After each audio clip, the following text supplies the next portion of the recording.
like to thank everybody for coming to today's meeting. Date is February the 25th, 2025. I'd like to thank all of our stakeholders, our staff, our community involvement, our employees, and our board members.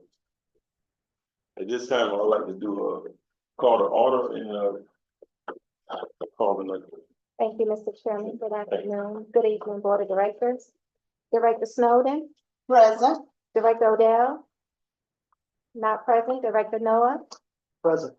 Director Lockett. Not present. Director Robinson. Present. Director Buford. Present. Director Leggett. Not present. Director Taylor. Present. And Chairman Cody. Present. Chairman, you have an in-person forum for today's meeting. Thank you. This time, I'd like to take a motion in a second for approval of today's agenda. Motion to approve. We have a second. A second. Okay. Yes, sir. Director Snowden. Yes. Director Odell, not present for the vote. Director Noah. Yes. Director Lockett, not present for the vote. Director Robinson. Yes. Director Buford. Yes. Director Leggett, not present for the vote. Director Taylor. Yes. And Chairman Cody. Yes. Chairman, motion passed to approve today's agenda, 2.1. Thank you. This time, I'd like to go through our presentations. We have first with Malden and Jenkins. Thanks. Good afternoon, everyone. Good afternoon. Yeah, my name is Trey Scott. I was the partner who oversaw the audit of the authority's 2024 financial statements, and pleased to be here with you all to discuss the results of that audit. Do I have control of this? Okay, I do. Really quickly, why I'm here today, give you a quick introduction to Malden and Jenkins in case you're unfamiliar with us. Going to go over our auditor's report, the compliance report, your financial statements, some required communications, and then answer any questions that you all may have.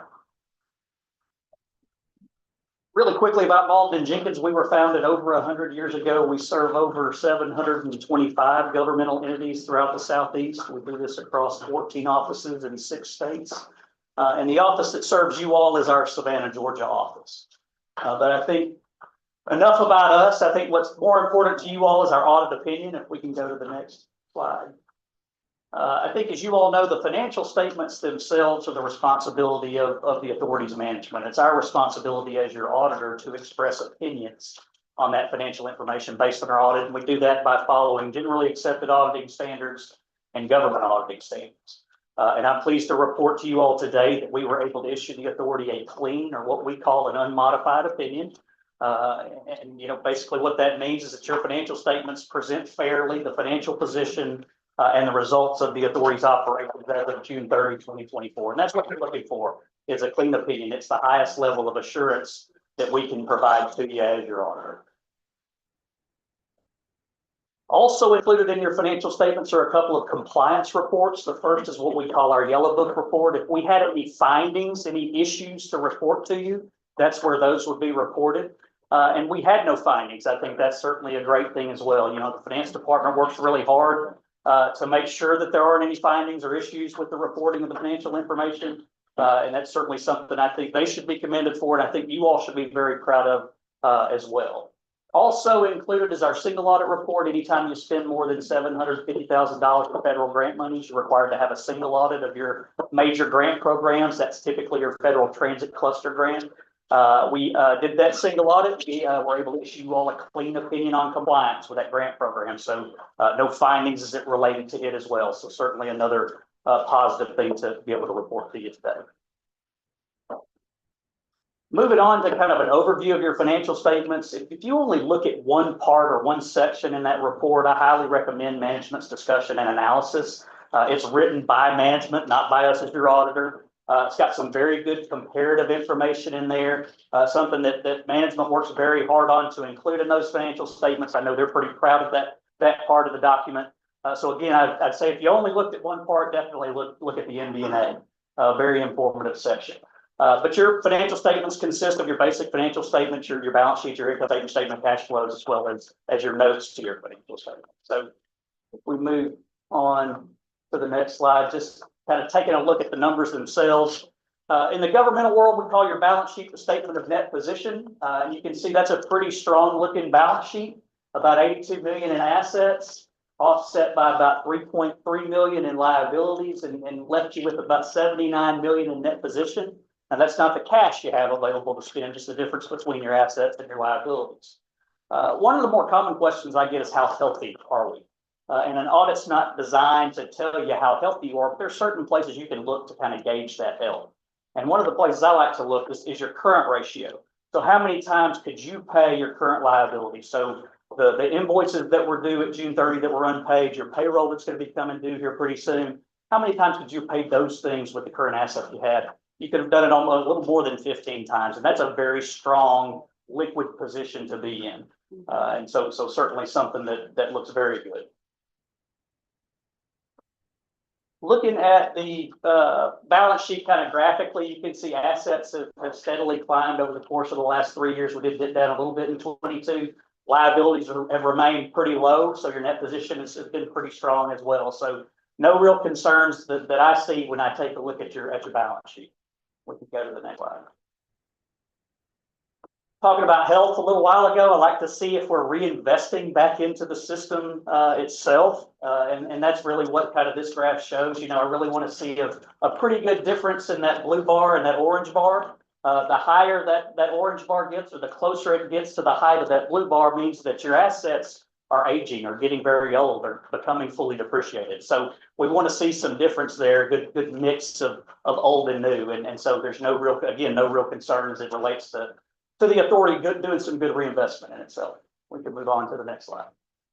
Taking a look at your income statement, or P&L, what we call in the governmental world the statement of revenues, expenses, and changes in net position.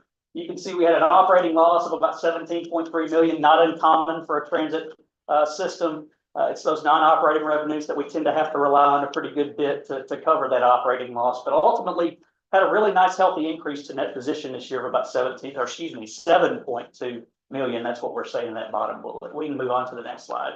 Taking a look at things kind of graphically. And you can see revenues operating revenues have ratably increased since 2021, which is a great thing to see. Because it's really hard for a transit system to generate the operating revenues to operate. But anytime you're seeing those trending up, that's certainly a great thing to see. We can move on to the next slide. Your statement of cash flow, the last statement in your financial statements, you can see we used about 13 million in cash in operations. Again, not uncommon. A pretty good bit is provided by those non-capital financing activities. We were talking about reinvestment a little while ago. We purchased almost 6 million in capital related items during fiscal year 2024. And ultimately your cash position increased up to 27.3 million, which is also why we saw a pretty big increase in your liquidity ratio as well. Remember that 15.4 number that or figure that I threw out a couple of slides ago. Moving on from the numbers, just some things that government auditing standards require me to communicate to you all. Again, no audit findings, a clean opinion. That's certainly what you're looking for. We had no difficulties in dealing with management or disagreements with management and the performance of our audit. We work primarily with the finance department, and they get us what we need when we need it. And that's certainly very refreshing from our standpoint as your auditor. No uncorrected misstatements, so all adjustments were posted to the accounts of the authority. And then finally, I just want to make sure you're aware that we're independent of the authority in accordance with all of the applicable standards of our profession. And that pretty much concludes what I wanted to report to you all this afternoon. It's always been a pleasure to serve the CAT, and we look forward to serving you all in the future. And if you have any questions, I'd be happy to answer those. For him. In the balance sheet comparison, there was about a 25% increase of assets from 2020 to 2024. What were those? That's a lot of increase in 4 years on that number. I would have to go back. Yeah, I would have to go back and look at the prior years, but I'm guessing it's mostly your capital related items that are increasing the balance sheet number, but Okay. estimate.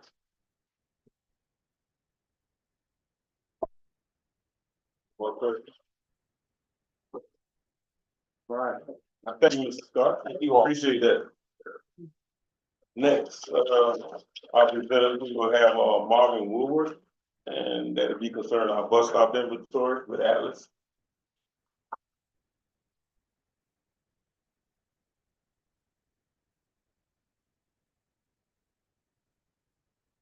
Good afternoon. Thanks for allowing me to be here. Again, my name is Marvin Woodward. I'm with Atlas Technical Consultants. And we did a bus stop inventory for TAP. And I'll wait here a second for the presentation to pull up.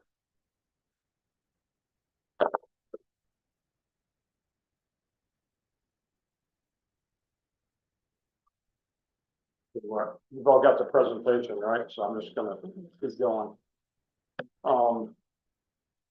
The purpose of my presentation, talk a little bit about our team, purpose of the inventory, the results that we found, and the conclusions that we've drawn, and answer any questions you may have. A little bit about Atlas. We're a national company. We have offices in 43 states. We have offices scattered throughout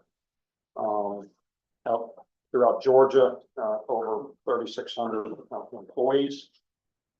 Next slide. Key team members on this was my supervisor, Todd Long. I was the project manager. Drew Heimer was in charge of data collection. Robert Harvin was our GIS, or Geographical Information System professional. Next slide. Next slide. Scope of our work was to update a bus stop inventory that you already had. We conducted some public input sessions, and then we updated a bus stop amenities guideline document that you had. Next slide. So what we delivered you was basically a computer database spreadsheet that each stop had 59 fields. Some of those fields obviously would be non-applicable, but some stops, all 59 fields were filled in. We took a picture of every bus stop and we geo-coded the location. So it has a latitude and a longitude for each location, so you can quickly find those in the field. Next slide. So your previous database had 1,021 stops. We reviewed 1,181 locations. And so after reviewing the previous inventory, the new inventory, we concluded that you currently have 1,081 stops. And at the time we did this, 9 of those were under construction. So that means some of the stops in your previous inventory are no longer in existence, and some new ones have been added. So that's the purpose of update. Make sure we got current information. Well, when we said reviewed 1,181, that is saw those, or what does that mean? 1,181. Yeah, we went to 1,181 locations. Location, but not for Bus stop, stop. not at all, because you got currently 1,081. Right. So 100 of those were in the previous inventory. We couldn't find those stops Right, anymore. okay.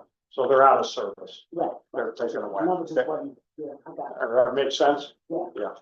Okay.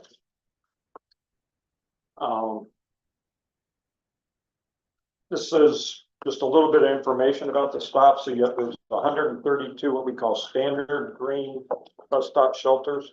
There's 26 that have the sombrero, which would basically just be a hat, up top. Next slide. There's 158 shelters that have a bench inside the shelter.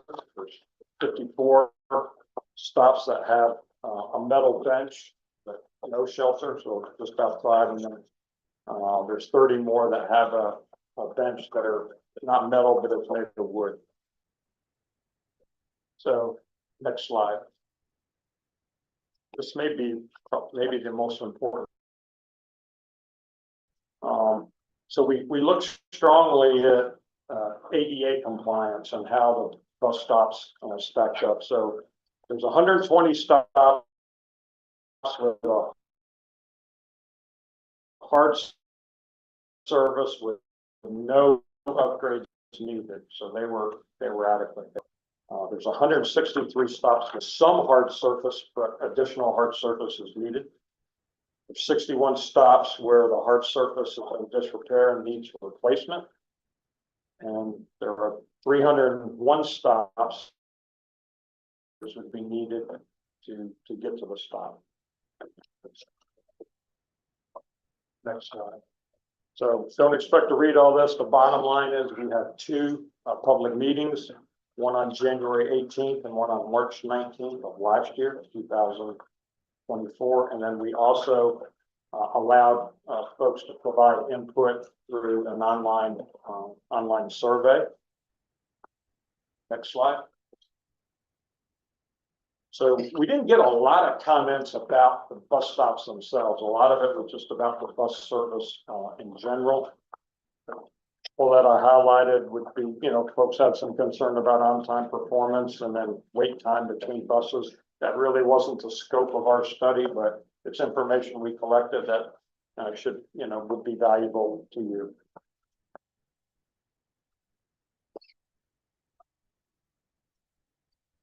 So another part of our scope was we took your an existing document that you had called Bus Stop Amenities Guidelines, and it was really in pretty good shape, but we just updated it to some current ADA codes.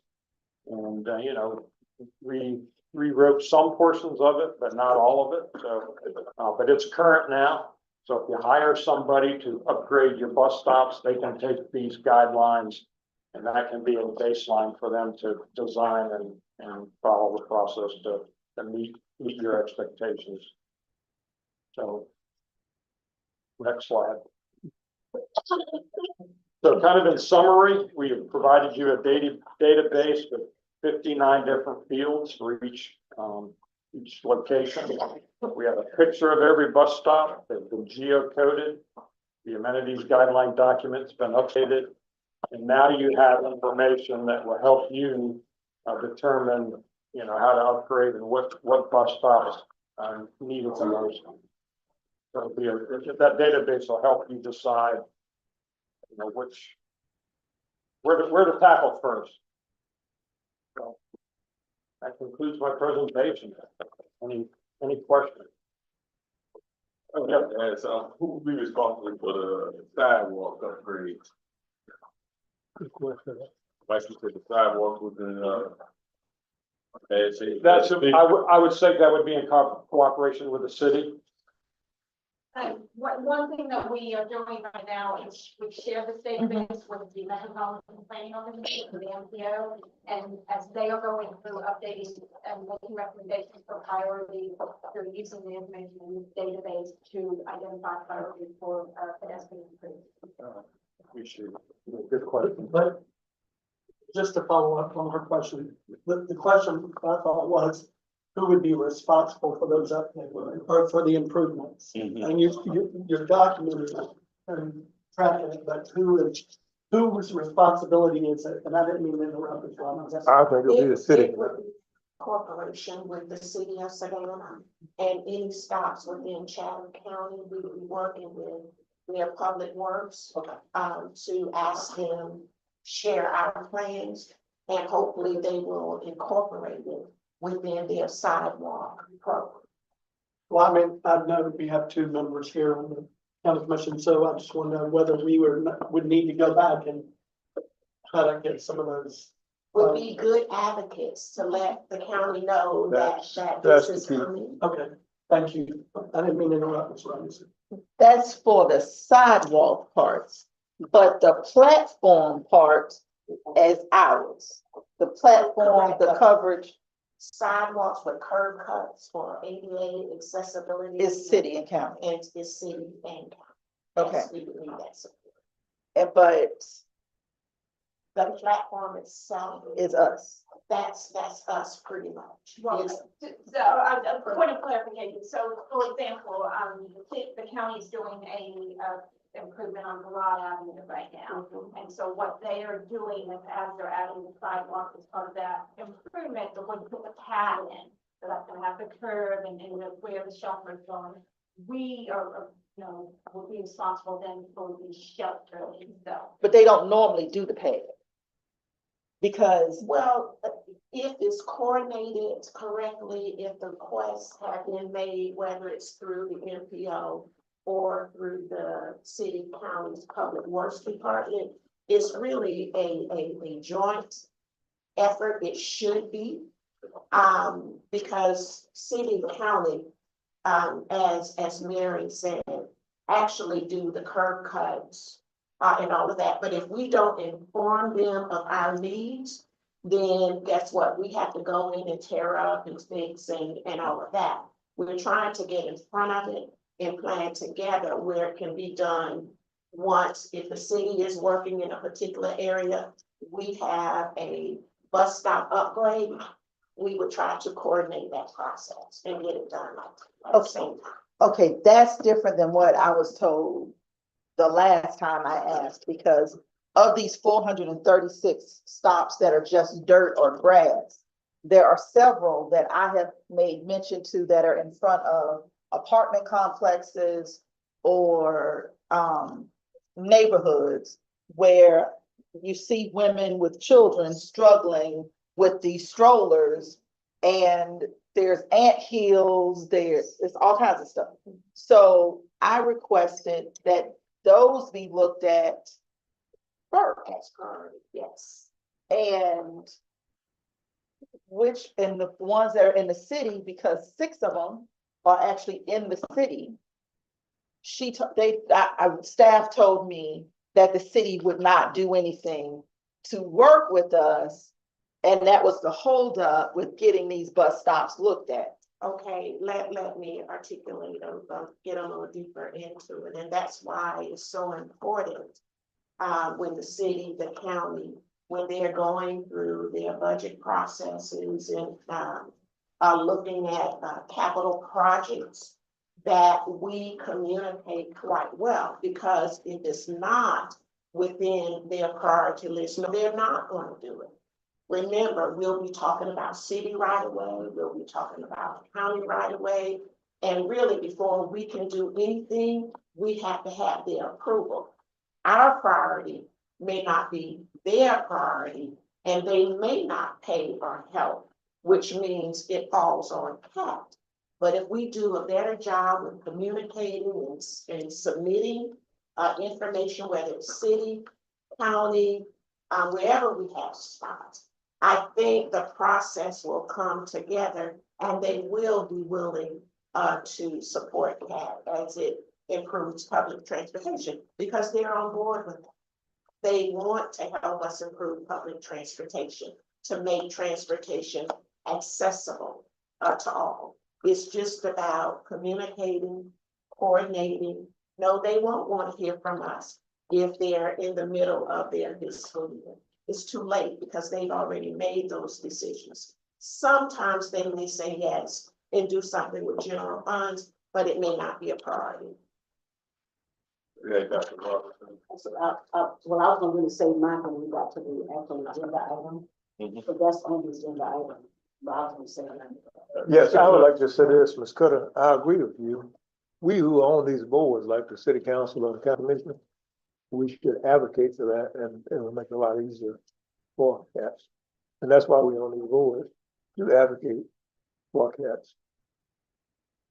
And remember, in our capital plan for FY 25, we budgeted $500,000 to begin this process. That's not going to do many, Right. but at least, and we also collected information from the board members as to where their priorities were.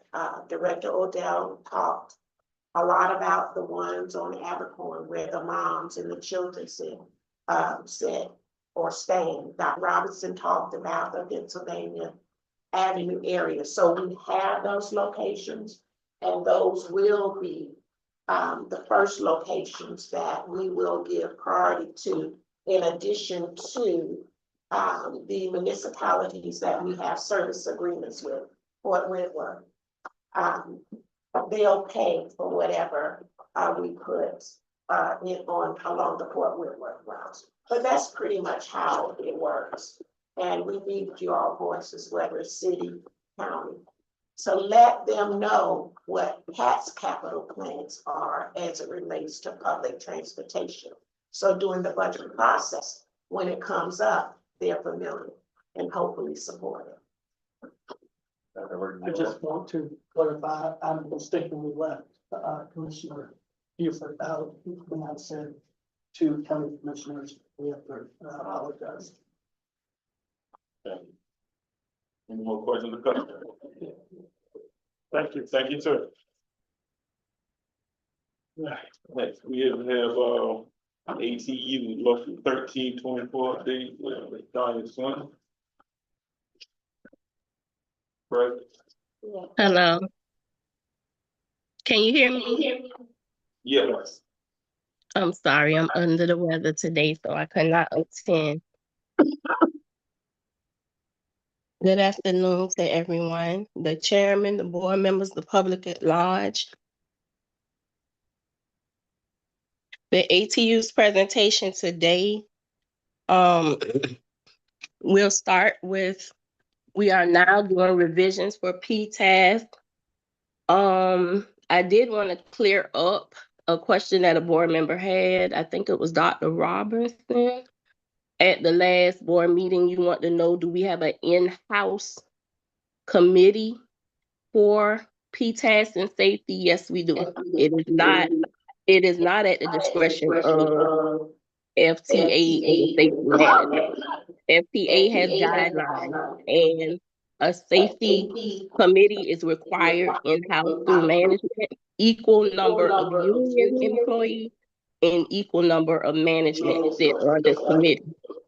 And they decide, review, collab, and come up with rectifications and any revisions needed for PTAS, safety, or anything unsafe going around the building. So we do have an in-house committee. We are reviewing and doing revisions on the PTAS that probably will come to the board. The union has it. International has made adjustments, so I'm taking it back before the committee. We just had a meeting maybe a week ago. So Sam is awaiting my revisions. It's just that I'm under the weather for the past couple of days, but I do have all of the revisions. So we'll try to get this done expeditiously as possible so that it can be signed for 2024 and approved by you all. Next, we have biometrics. We are Andrew, I know that you emailed our attorney dealing with the biometrics. It was not that I was stalling, but we have to go through our international president for anything. We can't go around him. And even though it's our attorney, but he doesn't just work for me. He works internationally. So respectfully, we have to wait for the president to say that the attorney can handle something for us. So he is our attorney, but I can't just call him up and say, get on the call or do this. I have to wait for the president. And the president actually approved it a day before you emailed. So it wasn't that we were waiting or delaying, because I noticed you say Kat wanted you to email, but it wasn't a delaying process. It's just that we can't go around our authority, which is our president. We have to ask, and he has to tell us yes, and he has it set up that way. So we abide by our authority. So, but he did contact me, and he said we'll have something set up Thursday. So we'll do a Zoom there to speak on the biometrics, and hopefully we can get that rectified as well. But I just wanted you to know that we do have a process. Next is we are setting up meetings with Dr. Manning and his team for all the operational issues in each department so we can get these things rectified. I know the first meeting is this week. We're going to do maintenance first. Fixed Route next, then Paratransit, to try to get some of these issues rectified. The next thing the union has is, we had an operator assaulted. Y'all may or may not know.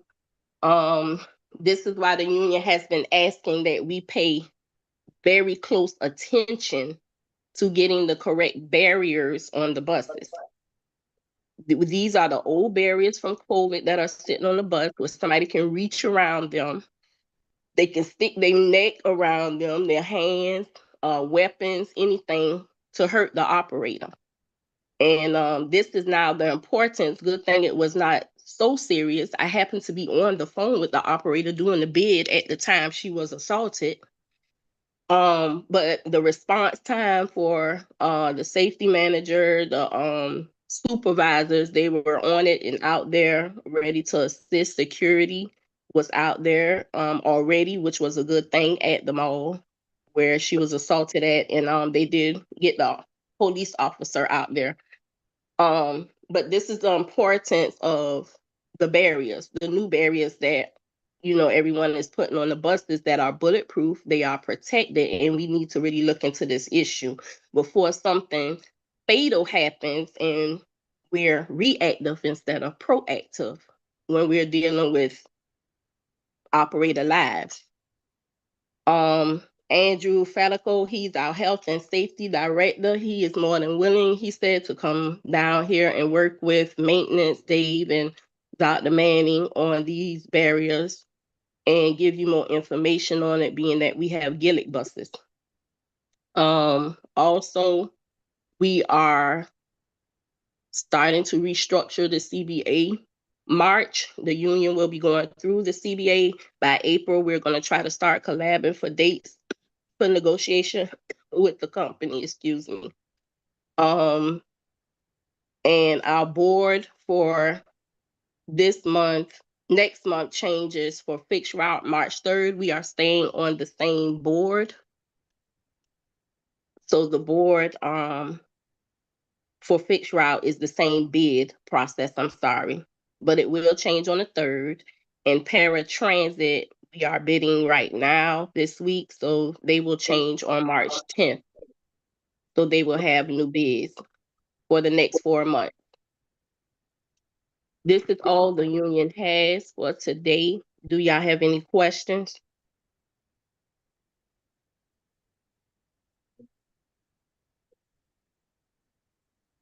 No question? Okay. Okay, thank you. I can't be there, but thank you, Vice President Reed. He'll be there for any questions. I'm gonna log off. I'm on the medication. Thank you for that update. Dr. Ross. This is a point of order. I have a question. When we, Oh. no, this is for the board, Oh, okay. for the chair. On point of order. Thank you, Ms. Hunt. On item number 3, the presentation, should we have amended the agenda to include the bus stop plan, because it wasn't a part of the. I think that, if you're asking me, I think that, you could amend the agenda to do it. I think it's not strictly necessary for a presentation. A presentation is just purely informative, and doesn't, imply or, contain any, board action. So, as far as the public's concerned, they'll be able to view the minutes and view it online in the recording, and see everything that was discussed. And so I think it's certainly within the chairman's discretion to add a presentation kind of on the spur of the moment. Without having to. Without amending the agenda. I think, you know, certainly, an action item, you gotta amend the agenda. Right. That was the point of order. I just want to say. Good question. Right. Any more questions or comments? Pertaining to that, I would like to, incorporate in our retreat, bus safety is. All right. And before we move into our consent item, as we move forward with our agenda, I would like to remind everyone that we will be following Robert Rules of Order. Each agenda item requiring board action will follow a motion process before introducing the item to the floor for discussion. To maintain the order of business, I ask that all members address their comments and questions to the chair. If there are questions for the ICEO or other staff members, I will call on them to respond. Only one board member may speak at a time. If you wish to speak, please indicate by raising your hand or signaling me. I will recognize your turn. As we look forward to hearing from every member, please wait to be acknowledged before speaking. For action items, the process will be as follows. A board member must first make a motion, followed by a second from another member. Once the motion has been made and seconded, we will open the floor for discussion. After discussion concludes, a member may provide a subsequent motion if desired or needed. Then I will call for a vote. We will now proceed with our first item, moving to consent items. I will ask, do we have any member that would like to remove any item? That Dr. Ross? I'd like to move, item number 8. To individual action item. And I'm doing that based on Robert Rules of Order. Consent agenda should really consist of items that have already been previously discussed. And since this one has not been previously discussed, I'd like to move it to individual action item.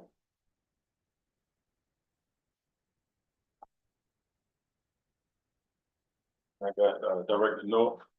I have a question about item number 5. If we can remove that for explanation.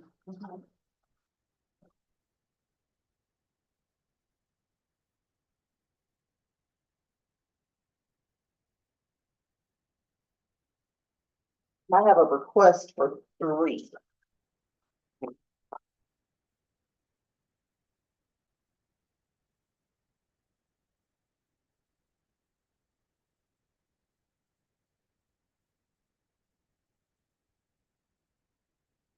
Yeah.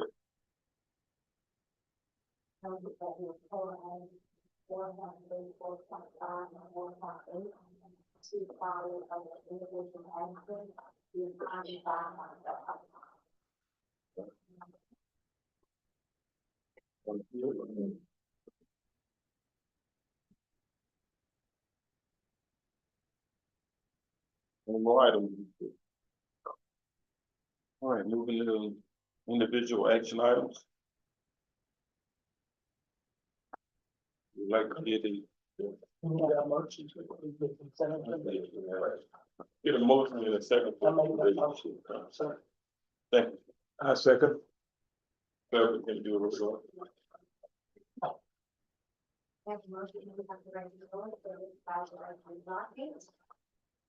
Director Snowden, Yes.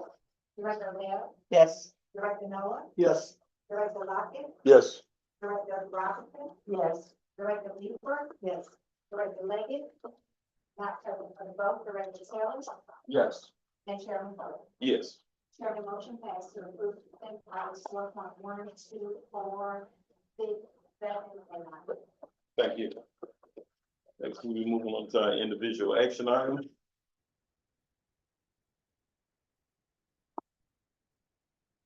We have a motion in a second to approve individual action items. I told them.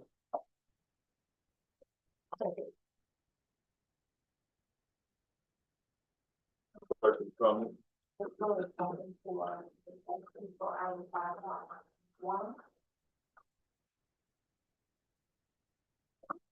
I'd like to make a motion to approve it based on the public presentation. And I believe that we can accept action on 5.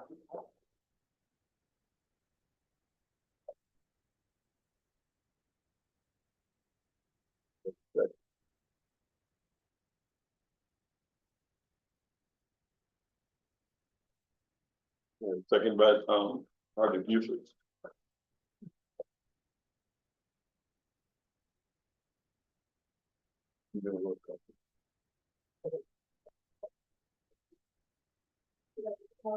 Yes. Director Leo, Come back to me. Director Noah. I want one of the. Okay. Or if I'm. Yes. Yes. Okay, thank you. Thank you. Director Lockett, Yes. Director Robinson, Yes. Director Weaver, Yes. Director Leggett. Now, first for the vote, Director Taylor Yes. and Chairman Foley. Yes. Chairman motion passed to approve item 5.1. Thank you.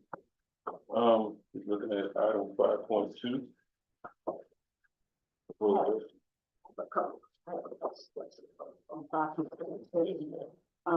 When I looked at, I was wondering whether the language was exactly the language that FTA required or was that our language, because it said these were changed because of FTA safety system employees, and I was questioning like the wording of FTA.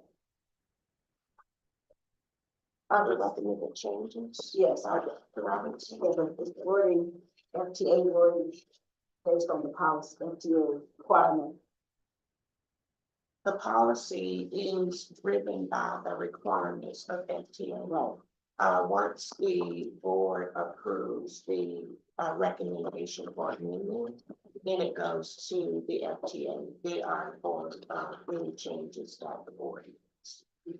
Then on page 5, the contact person was totally eliminated with no replacement. Because the safety, security, and risk officer is responsible. And that is why the chief operating officer was removed. Right, right. So, and I know that later on in the report, it lists who that person is, yes. Okay, so it would not be redundant. We just did, yes, that's what I was saying. That was your thing. We have Director Odell, who voted yes for the 24 articles. Wait a second. To call, to circle that around.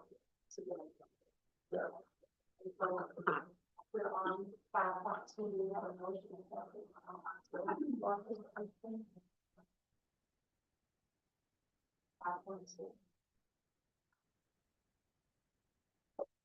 Yeah, 5.2, right? We go like 1, 2, 3. I move that we accept We need the a motion in a second. I move that we accept 5.2 with the amendments. I'll second it. I got a motion by Dr. Robinson and a second by Director Odell.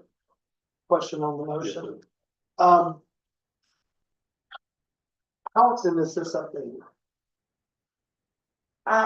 It's really updated upon needs, but annually we submit the report.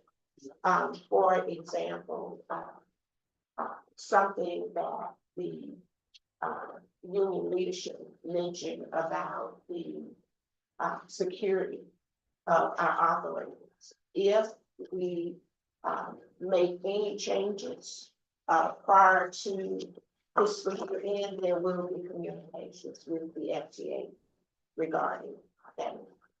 My concern is designating a person and not a position. Because that Samuel Kennedy will be gone tomorrow. And do we have a special call meeting so that there's somebody in lay to ready to pick up that ball? Or do we assign a position? And we just bought a bunch of emails, get another email that we forwarded to Samuel Kennedy, but it's safety@catchacat.org, and then they are, in line to send to them. That's just my 2 cents.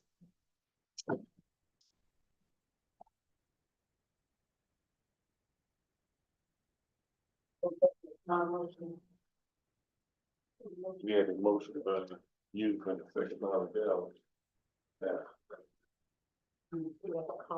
I don't know what's best for the organization or the director to, which would be best. That's just a suggestion. To designate a position as you designate the safety, security, risk manager. Well, we have to report a name. They have to have a name. And anytime there is a change, that's immediately reported. Without this board's approval. if there's a change in the, just like this is coming before the board, prior to anything being sent to the FTA, it comes before the board for approval. If Sam left today and someone else was replaced, we would have to notify the FTA of that change.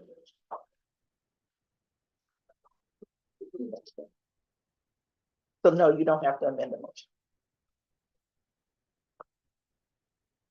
Yes, sir. You're closing the floor for discussion. Yes. All right, Director Snowden, Yes. Director Odell, Yes. Director Noah, No.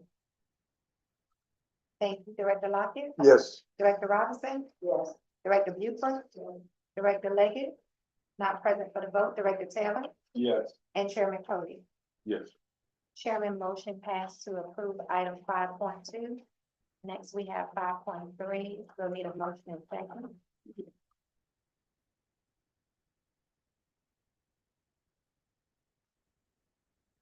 Got any discussion for 5.3? I still want to make my objection to add microtransit to the name. It was the paramobility facility site thing. And last year we added microtransit, so I still want to place my objection with adding microtransit. Director, I'll circle back because we no longer have microtransit, so it was circled in part and we'll make sure.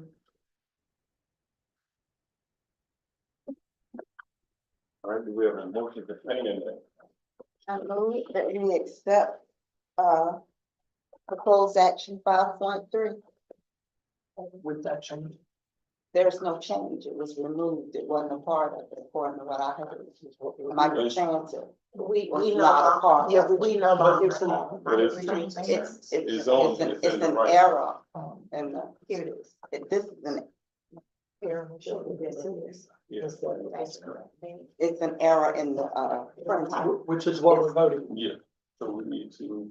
no, we don't need to. I heard an explanation where microtransit is not a part of it, but if you wanna do that with the motion, that's fine. Well, based on Robert rules of order, if you have a correction, in anything that's written, you've got to vote to change it. You gotta vote. That's Robert rules of order. Mhm.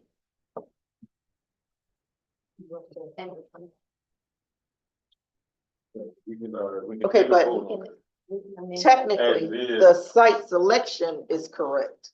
The title on the site selection is. But on the Portland's hand, that's the vote on. In the executive summary, yes. Yeah, the executive It's summary wrong. has to be correct. Mhm. So the motion can be, with the Make the motion, we would have to vote on it. And after we vote on it, we can make another motion. then judges. Yeah, no, I'm just thinking. Mr. Chairman, we can make a subsequent motion I to would too- make yeah. that amendment. Right. And one thing when the staff, and it is important to do an amendment because what you're approving, if it's not amended, will be the staff report. So I make a, subsequent motion that we remove the word microtransit anywhere on 5.3. You have a second. myself. We got a motion made by Director Noah and second by Dr. Robinson. Can we get a roll call, please? Mr. Chairman, Director Snowden, Yes. Director Odell, Yes. Director Noah, Yes. Director Lockett, Yes. Director Robinson, Yes. Director Buford, Director Leggett, not present for the vote, Director Taylor, Yes. and Chairman Cody. Yes. Chairman, motion passed to amend item 5.3 by removing microtransit from the project name. Thank you. Second for 5.4. Mine's more about finance chairman. When this was initially started 2 years ago, Pat was what, $2.25 million. And we don't, things have changed, prices have changed. And I was wondering what is the finance impact, if any, on a 2-year delay in making this happen? But my other question was that when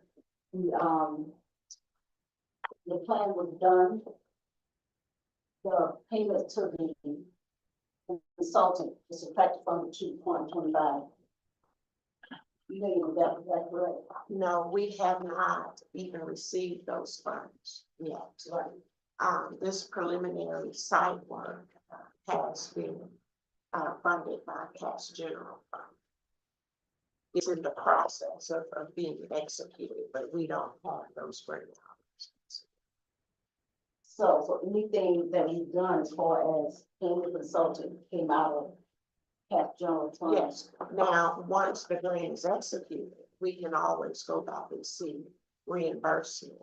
But I'm really thinking that all of that money is going to be needed for the development of the site and construction. And that's my point, because, 2 years, things have changed a lot. So my other final impact is basically with 2.25 million and the possibility of things going up. How do we fund it? Is there another grant for 2025 or 2026 that will be supplement this grant? We're always looking for opportunities to support tax capital and operating program. And that's why we began the completing a capital plan. All of these projects are part of that capital plan. As we get more information and cost updates, that capital plan is built to include that, whether it's by a grant that we identified to fund it, or whether or not we're going to have to cover that additional cost. And we really don't know until the invitation for bid goes out and comes out as to what that cost looks like. But as we look at the economy, inflation and all of that, right now we know 2.2 probably isn't going to cover the full cost of site development and construction. So we'll be looking for grant opportunities to help with that. And we will be setting aside dollars within the capital plan that may come from Cass General Fund. And my other question is, with the AECOM consultant, are we still paying them for the same work? Not for the same work. Remember, there's permitting, there's site suitability. It's a lot that goes into preparing the site prior to construction. And they are guiding that process, working with the senior project manager that we've assigned that works in the planning division. But it's a lot, traffic study, all of that. We got a planning consultant working with our chief planner. We don't have that expertise for site suitability, the type of environmental work that's required for what he's doing. Okay. When it gets to project management, we do have someone on staff that will be pretty much taking over. And you always need, if you're using a consultant, even during the construction process, you need your own eyes on it. And legal, contractual compliance, and by that time, the compliance division will be up and running. And that division will be monitoring every division within Chatham Area Transit Authority to ensure compliance. I don't want to lose my thought, but and the other thing, when we say on the last line of that, of the executive staff summary report, will the city of Savannah be using the same facility, and will they finance? When you said, when it says bring together the city of Savannah and Cass services in one municipal complex. Currently, the city of Savannah has a municipal building at that site. They're going to give us 5 acres to use for the development of a paratransit facility. Their contribution will be deeding over the site for us to use. That's considered the local match, that's required, to support a federal grant. But the city of Savannah will not be using any part of that facility once they do it over to us. No, they wouldn't need, now, during the permitting process or something, they may tell us we need a retention pond or whatever for a stormwater. But that's all on cap. What their contribution is the value of the land, and that's it. Are you talking about cohabitating space like we do with Greyhound? Yeah. No. No, y'all Separate talking about buildings. two different things. Two separate buildings. Right, I was, Yeah. the language said bring together the city of Savannah and cat service within one municipal complex. I was just asking. They're right next door. Their municipal building is right next door. They're allowing us space on their land, right next door. Yeah, So the two buildings would constitute a complex. Well, because they own. Yeah, there's like. Over there. But what this says is within that's what the language is confusing to me. It sounds like cohabitation to me. So I just want to. All on one site, two different.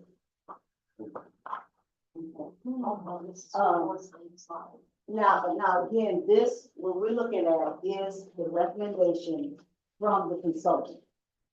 Am I right? This is needed, in order for us to proceed with the city for them to deed over. Right, The property. but what we're gonna, then what we're approving is the recommendation from the consultant to staff. And staff is there and said, this is what you want to take. Yeah. Is that right? That's correct. Okay. This is the sign.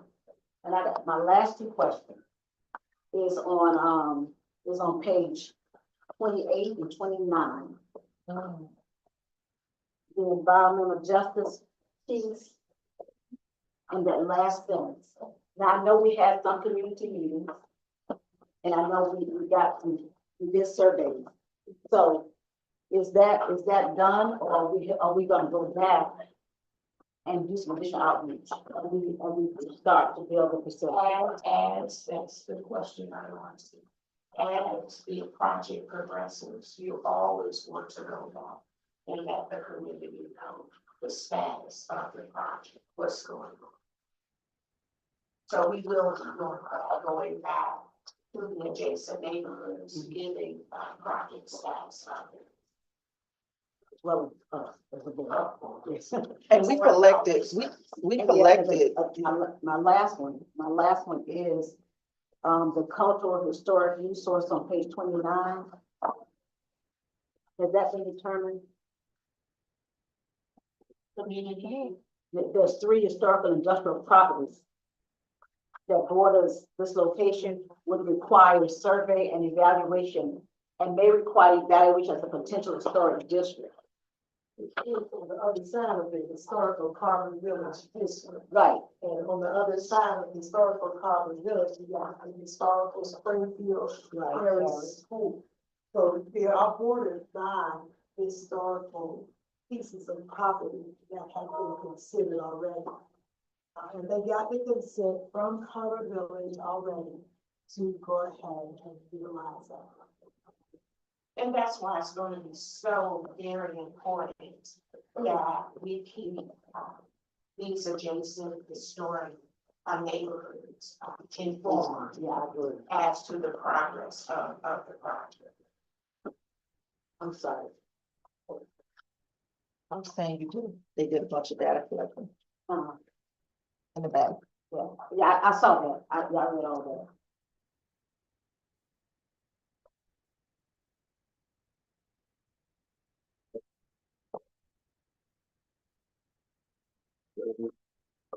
We did have a first, we did have a motion and a second on that.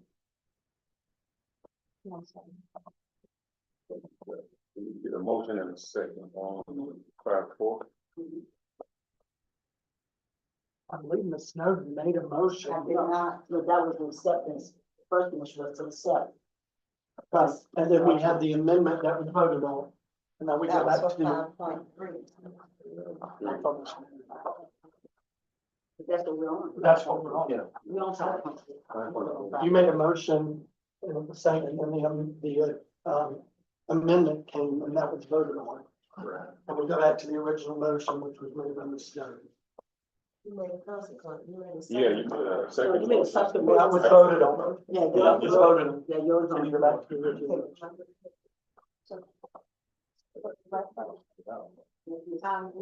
We have a motion, the subsequent motion overrules the main motion on the floor.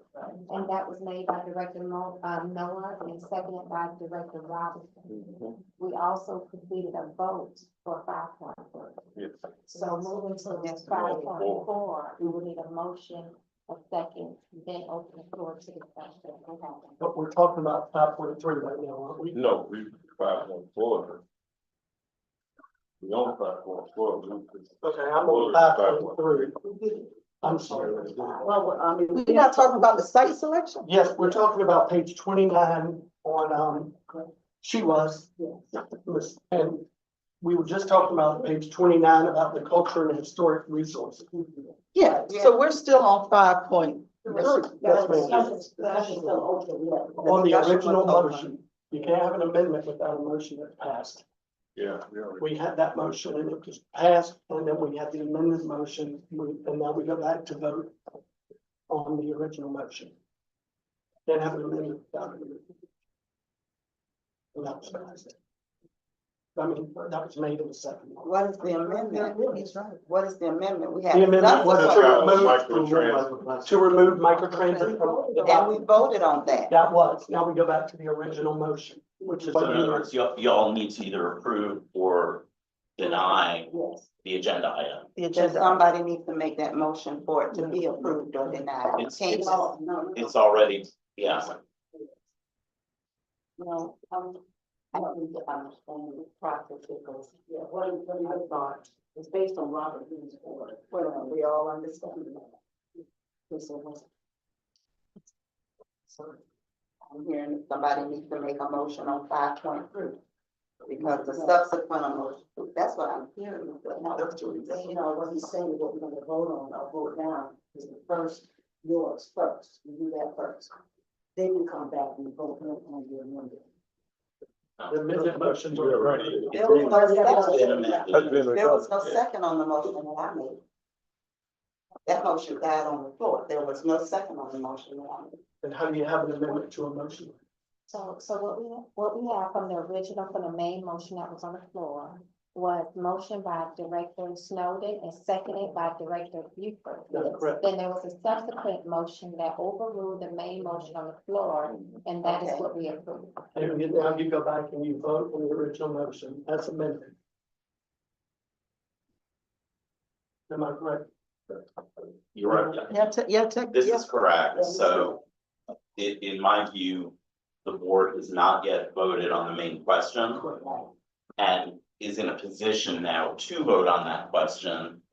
The amendment having been made and approved by majority. So now the main question can be voted on. Your motion, second. For 5.3.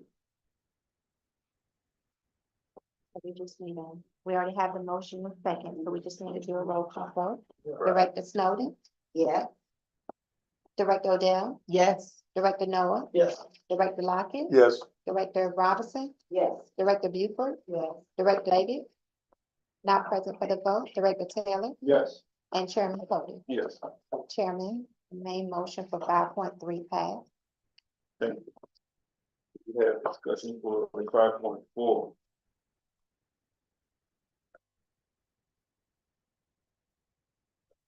Take a motion. Motion get a and a second for 5.4. I make a motion. Second. I had a motion, Dr. Robinson, and second by Dr. Buford. I got a question. Yes. Director Odell. You'll be able to use these for labor and admin? Yes.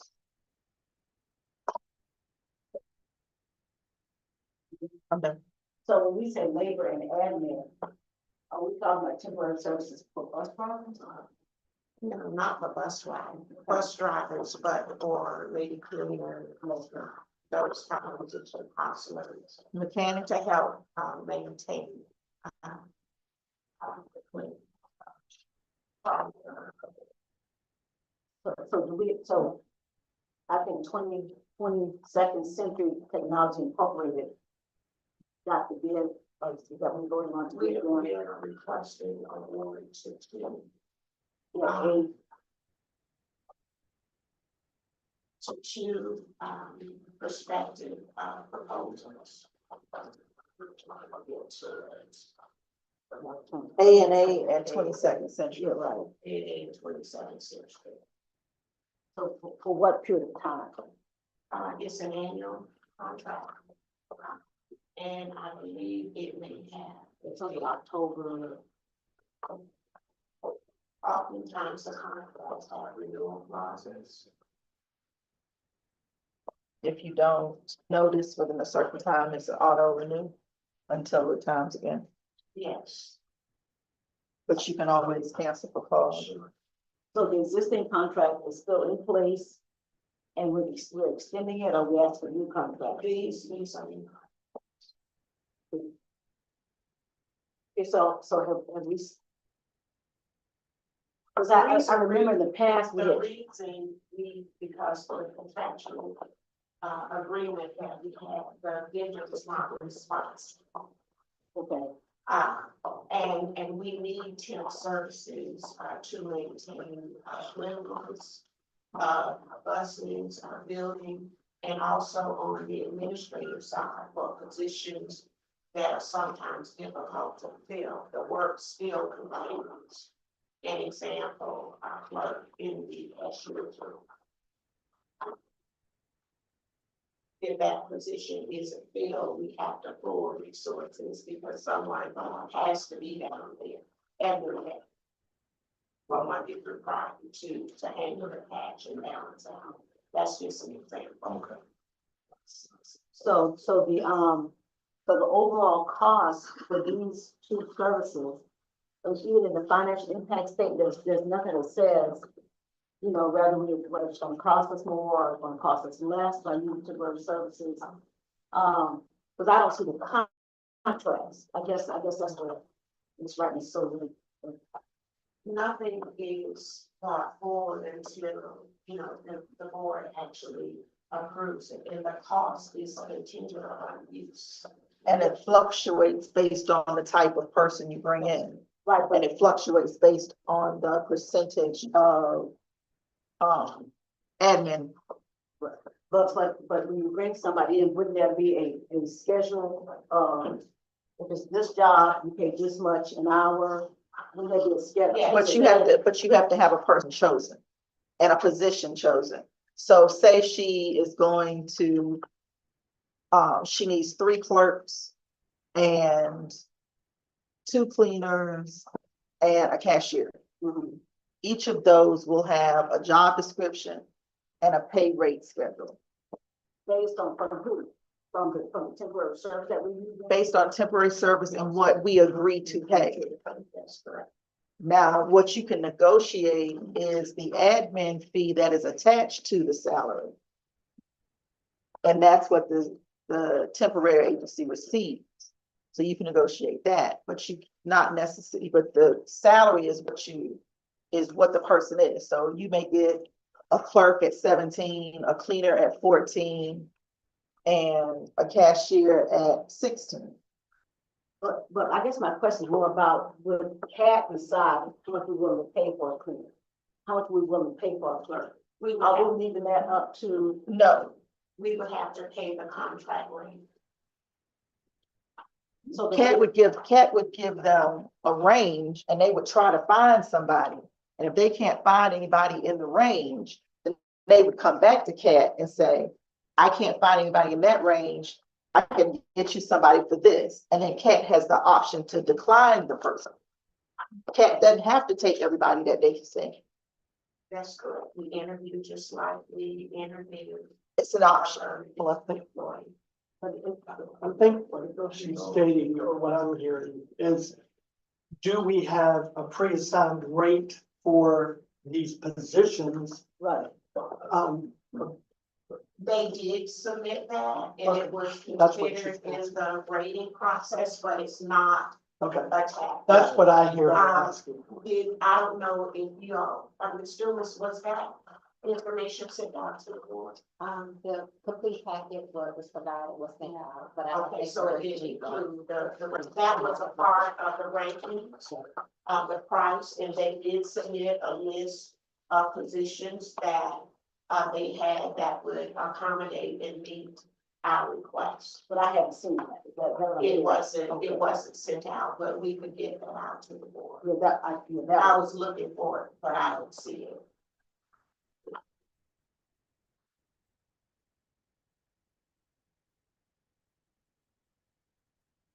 I want to establish that these folks are already here working for us. Is that right? These two individuals, these two companies? No, She said these are new. The others you got, had to. They were not responsive, so we went back out for bid because we needed temporary services. Okay. Yes. Okay.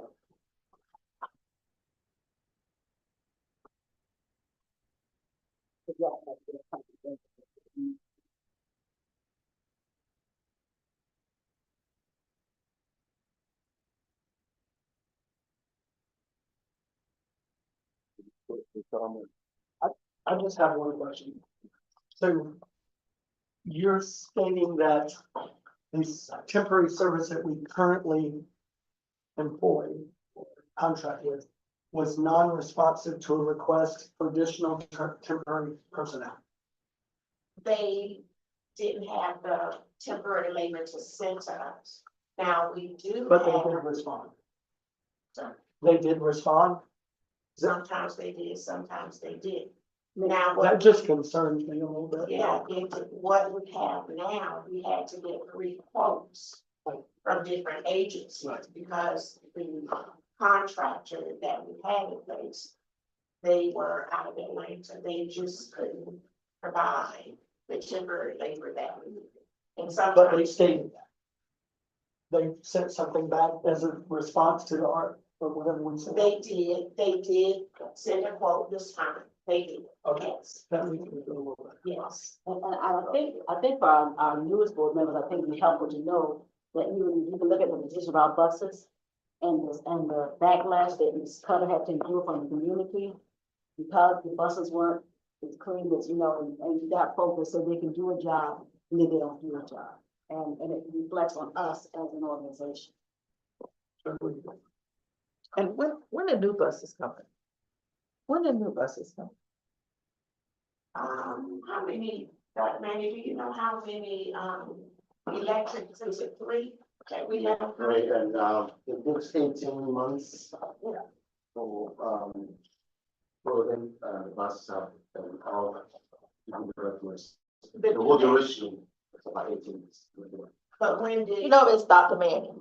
Every time we talk to you is 18 months. Well, it's not me making. When we gonna cut these 18 months down to where the buses are actually gonna show up at the door? When are we supposed to sit there? In April, I'm sorry, a year from now. We're already going into 6 months, so 1 more year. And how many did we order?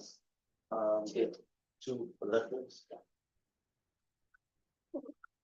But the list you gave us had more that needed to be replaced than 2. Well, it was all we were trying, we have 11, then there is working on it, right? And we have to have 20% local match. So the FTA gives us 80%, then we apply 20% match to, in order to. You're not doing all electric. What, when I can explain that, one requires. So was that okay if I respond? We received, 2 federal grants for electric buses. We also received federal grants to purchase other types of buses as well, and pursuing those. So the first set of buses will come in April. That's the projected. Next one. Not this April, though, they're talking Next. 2026. But I guess my question is more about, why does it take so long to have, when did we requisition these new buses? When were they requisitioned? Did we just do it? I don't know, but we talk about it a lot. Yeah, So, if the board can recall, about 2 months ago, I said I was gonna use alternative fleet, which is like a minibus or routes that have low ridership. Like the Ford, the 11, average ridership I think is like 12, 15. Why do we have to put a big bus on those routes? Right. oh, we got that part of We it. got that, and we agreed to that part. Yeah, so procurement is working on getting that minibus, it's in the process. This that I wanted to probably. But my question was about the buses that are coming a year later. We discussed new buses for quite some time. My question was, when do we actually put the order in for these buses that's taken us 18 months? When would the order actually be placed? Let's go back and verify, I know it's on dates and numbers. When we give the board information, we want it to be exact, so we will go back and actually, give dates where the purchase order was put in. So that you all have that. And I would want to say to this board is what, if we need new buses and it's going to take a long period of time, I would like to know the process of getting the buses ordered, for the board. Yeah, what's the staggering process? Because Yeah. we should be staggering so that all the buses don't have an end of life at the same time. And shouldn't we be ordering like 2 buses a year? We are, and if you look at the capital plan, it has so many buses per year. Right. Now, one thing that's going to, cause some concerns and or issues is that the new federal administration, we adopted a transition plan, I believe, last year, that focus on electric buses. They're not getting grants anytime soon for electric buses. That means a large financial funding source is removed from our capital plan. So we're gonna have to look for grants that supports the procurement of whether it's hybrid or the diesel bus.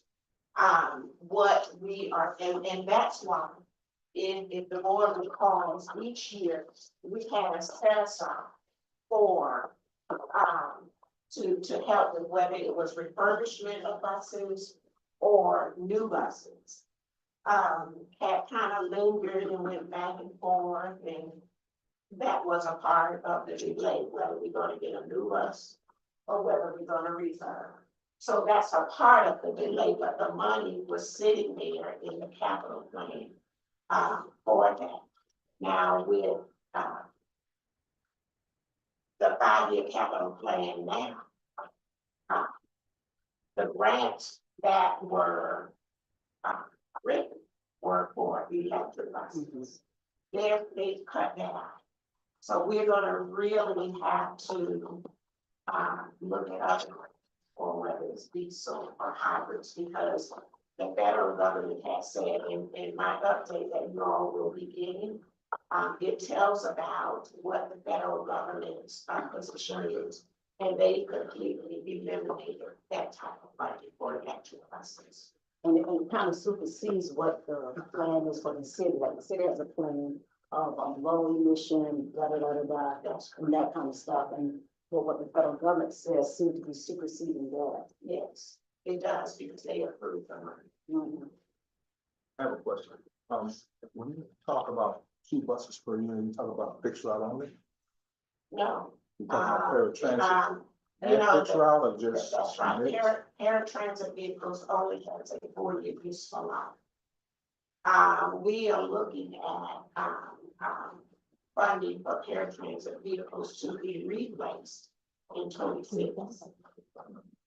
So when you talk about buying 2 buses per year, you're only talking about fixed route? Well, that was for fixed route. Now, paratransit, when we replaced them, you're talking about the last grant that we had, it was to replace, 34 Right, paratransit vehicles. okay. But because the cost increased, we could only do, I believe, 24, and we have a little bit left where we can buy 2 more. Okay. So we're gonna do that.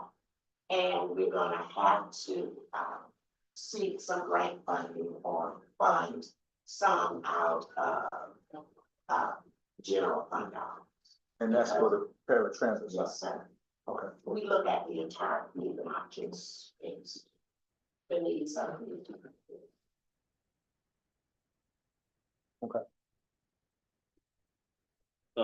Just a question, being new on the board, how many fixed route buses do we, or do we own?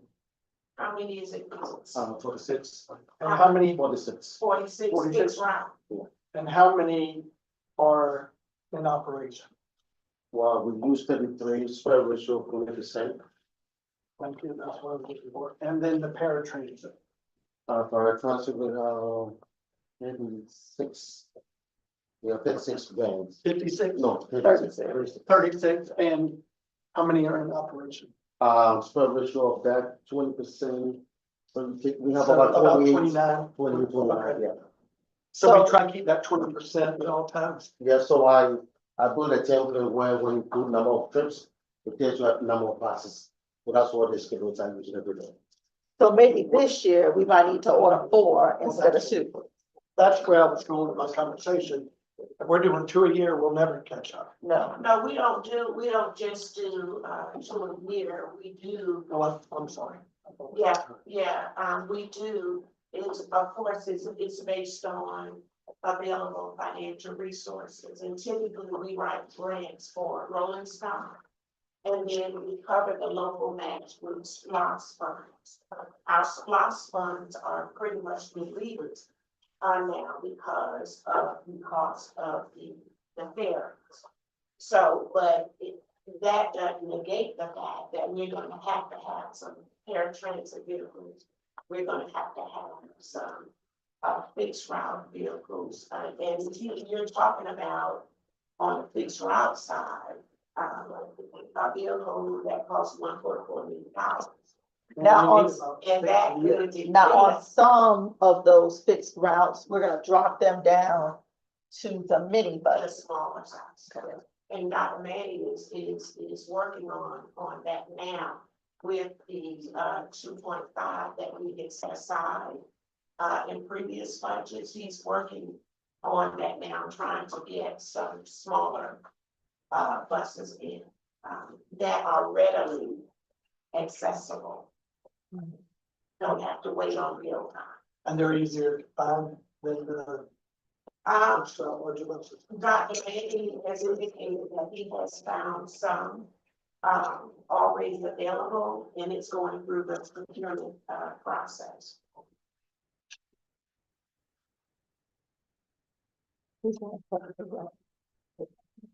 Any more questions or comments?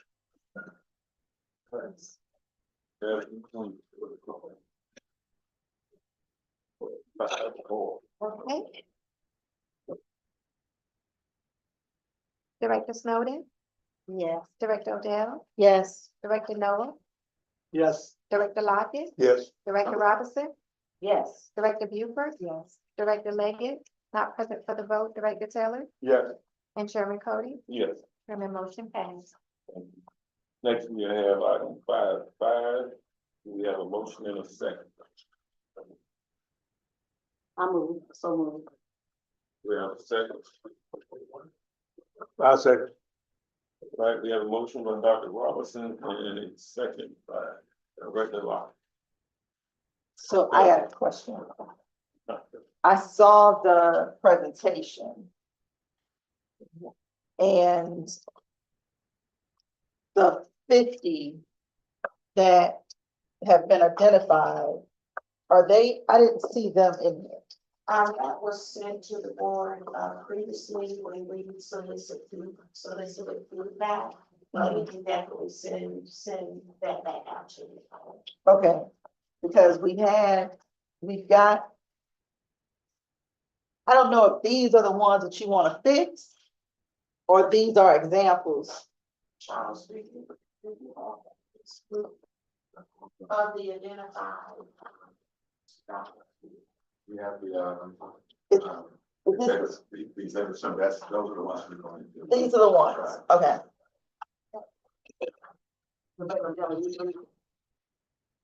Yeah.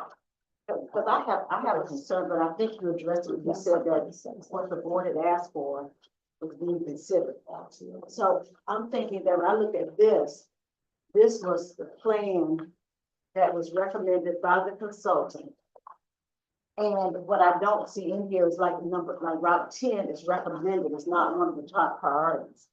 And I was thinking, if we vote on this as is, would we be agreeing to the order that's in the report? Or would we have another schedule of what's gonna be done, when it's going, you see what I'm saying? Because my concern, if I vote on something today, and number 10 is not priority, In number 10's on the list. but it's recommended. These are the recommended stops on route.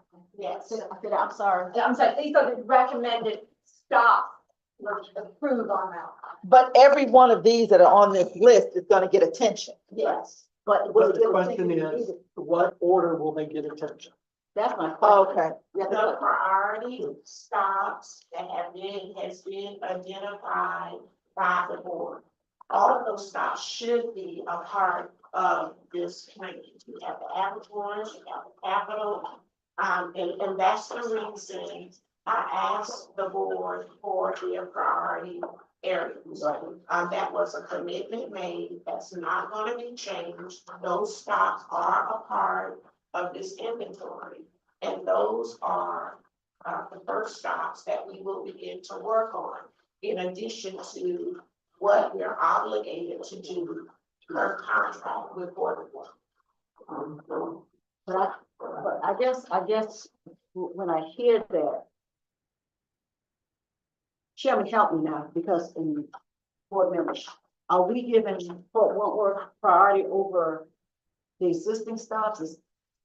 I just Okay, get clear. let's go. The Route 10 is the last one in Upper. Will it be the last one No. done? No, I understand that part. I understand that part. Because, when they said Capitol Street, my concern was on Laurel Avenue. Not Capitol Street. Mine was Laurel Avenue on number 10. Because that's where the majority of the people congregate there with, going to work early and having children and, and it rained and there was nothing. I mean, there's a bench there, but no overhead. Overhang to protect them from the weather. So that was really where the Laurel Avenue stop that I was concerned about. Is that near Cameron? What, It's it comes right around, there, it comes around. this one comes off of President. Now President turns, Laurel Avenue turns into Capitol, right at the playground area. Where the mailboxes are. I'm not sure. Yeah. And I do remember, the feedback that you said. That was a dense, very populated area there, but it was Laurel Avenue. Because I know the stop on Capitol, it just needs, it's edges and shells just need to be cleaned up. That was not a bad stop at all. But Laurel Avenue is not very protected. But again, I just want to confirm in my mind that this is no particular order. It's, So what I would like to suggest is that the board gets a schedule of, when this process starts to happen, that we sit, so we can check of our priority list. we have several minibus stops that need attention. And yes, we have to prioritize because we cannot do them all in 1 year. Right. It'll be over a period of time. And we will get the board a list of what we anticipate can get done this year, what we can get done in 26, and it'll all be outlined as a part of the budget processes for 26 and 27 and 28. But we're not doing any bus refurbishment in 2025. Oh, yes, we're gonna try to get some, yes. But again, my question was about, for the other ones you mentioned that will give priority because of contractual commitment. Yes. So my question is, will they require our regular stops?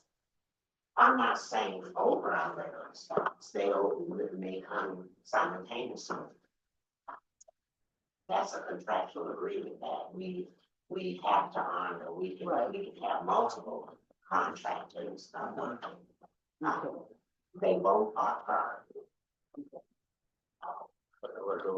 Okay, so as we go through this process, and I'm sorry, this has just been one of my pet things. I asked about the shelters with the solar power. And I think staff was gonna get back and tell us what those options were and what they would look like. And I also asked about co-opting with businesses, like with the car dealerships on Abercorn to get, because some of them had indicated that they would pay for a bus stop. So where are we with communicating to the community? Hey, you can buy a bus stop. Mr. Alexander is the project manager. He works for our planning chief.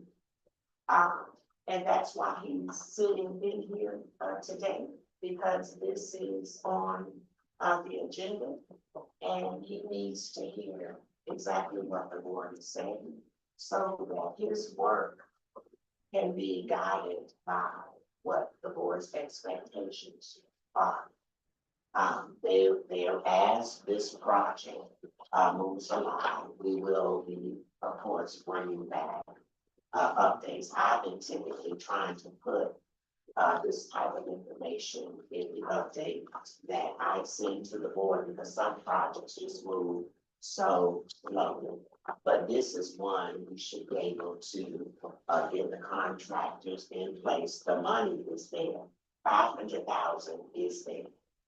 So it's no reason, once the board approves this, we can begin to put some action towards bus stop improvements. Okay, now who's in charge of showing us what the bus stops look like and finding the solar powered so that they have lights and a fan and everything? In the complete document, you have examples.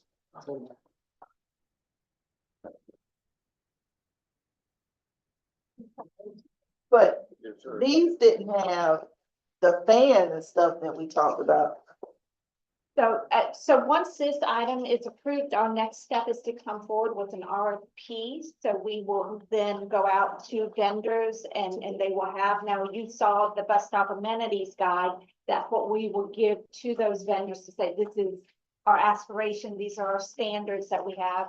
Now you come back to us with what you can build, and that will come before the board. So we anticipate at the next board meeting, you all will have the request to go forward with the RFP. And then once those proposals have come back, then you will see what those specs look like. And then also you have to keep in mind that the amount of space where the bus stop location. Some areas you can't dig because there's utilities and all of that. So it's a lot that goes into it. The preference is to have the solar shelters to provide good cover, the shelters, the trash can, to keep the area clean and neat and all of that. But once the RFP goes out by location, I would like to see, because I think that would help the board to provide a picture of what type of bus stop furniture will go at what location, so that you all know. And then if there's a concern, if you have a choice for something different in your areas, we can do that. But if we can, because the space, we may not have enough room for a large solar that's the way it works. But But we we would should- have to get permits from the city and But county where. in areas that are commercial, I want to ensure that we reach out to businesses and offer them the opportunity to donate, whatever we want to call the terminology, a bus stop that they can get their name plaques set on.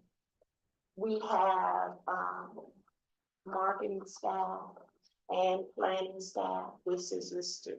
Alexander, he's the project manager. So they will be working together to approach, the businesses along these commercial, corridors. And I guess I wanna go back to the RFP, because I'm thinking, what I'm hearing you say is important, that when we put it out there, the solar should be included in, so long as we compare apples to apples, because that's one of the things we'd like to see, whether we can do it or not. It should be included in. Yes, we would put spec in, we can't say we want this particular brand because that's not our No, procurement not yet. policy. But yes, we can say we need a solar panel that has 500 watts, or whatever that is, yes, absolutely. Yeah, I think that's important. Cause our bus stops look like 1985. Well, And you go other places and they got bus stops that look like George Jetson is riding. but one of the things I did see in the plan was at the, in-market arena, you're talking about different kinds of panels that'll show buses coming and going. I saw that, and it was another place where that, I think maybe on River Street, I can't remember.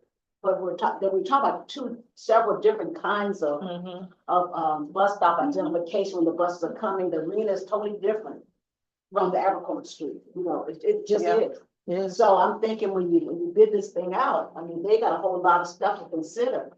And are we And a gonna lot add of different design types. Right. So, I mean, it's important that thing be exact and that we can, we start, where's the lowest bidder, the in-between bidder, that they're actually giving us what we say we need, because this plan, we paid to have this plan done, and to ignore the plan, I think it's injustice. Well, that's the purpose of the plan, to give you, ideas as to choices. Yeah. Yeah, I don't want staff limiting what the availability is from vendors. We want to know, what do you have to offer? Tell me what your creativity is. Tell me what your brand, what your product is. I don't want staff to say, we want this, and then that's all we get back. And then I have, where the snow. Just a quick question, kind of goes the same, or in line with what Director Odell was stating. Back in the day, and there may be a reason, but I recall seeing advertisements on the side of the bus stops that help. One of my biggest observations was the bus stops are not clean. We all agree with that. That's in the report. I would hate to know I had to sit there and wait for a bus. It's just not clean. There's trash everywhere. And there's some responsibility on the county, city, or other municipality. But if we could adopt a spot or something to that effect, raise the funds, and they adopt that bus stop to keep it clean, she's stating the car lots. Well, when J.C. Lewis pays their guy to do their yard and all that, he's also emptying that trash. He's also pressure washing that stop every 3 months. He's also keeping it up.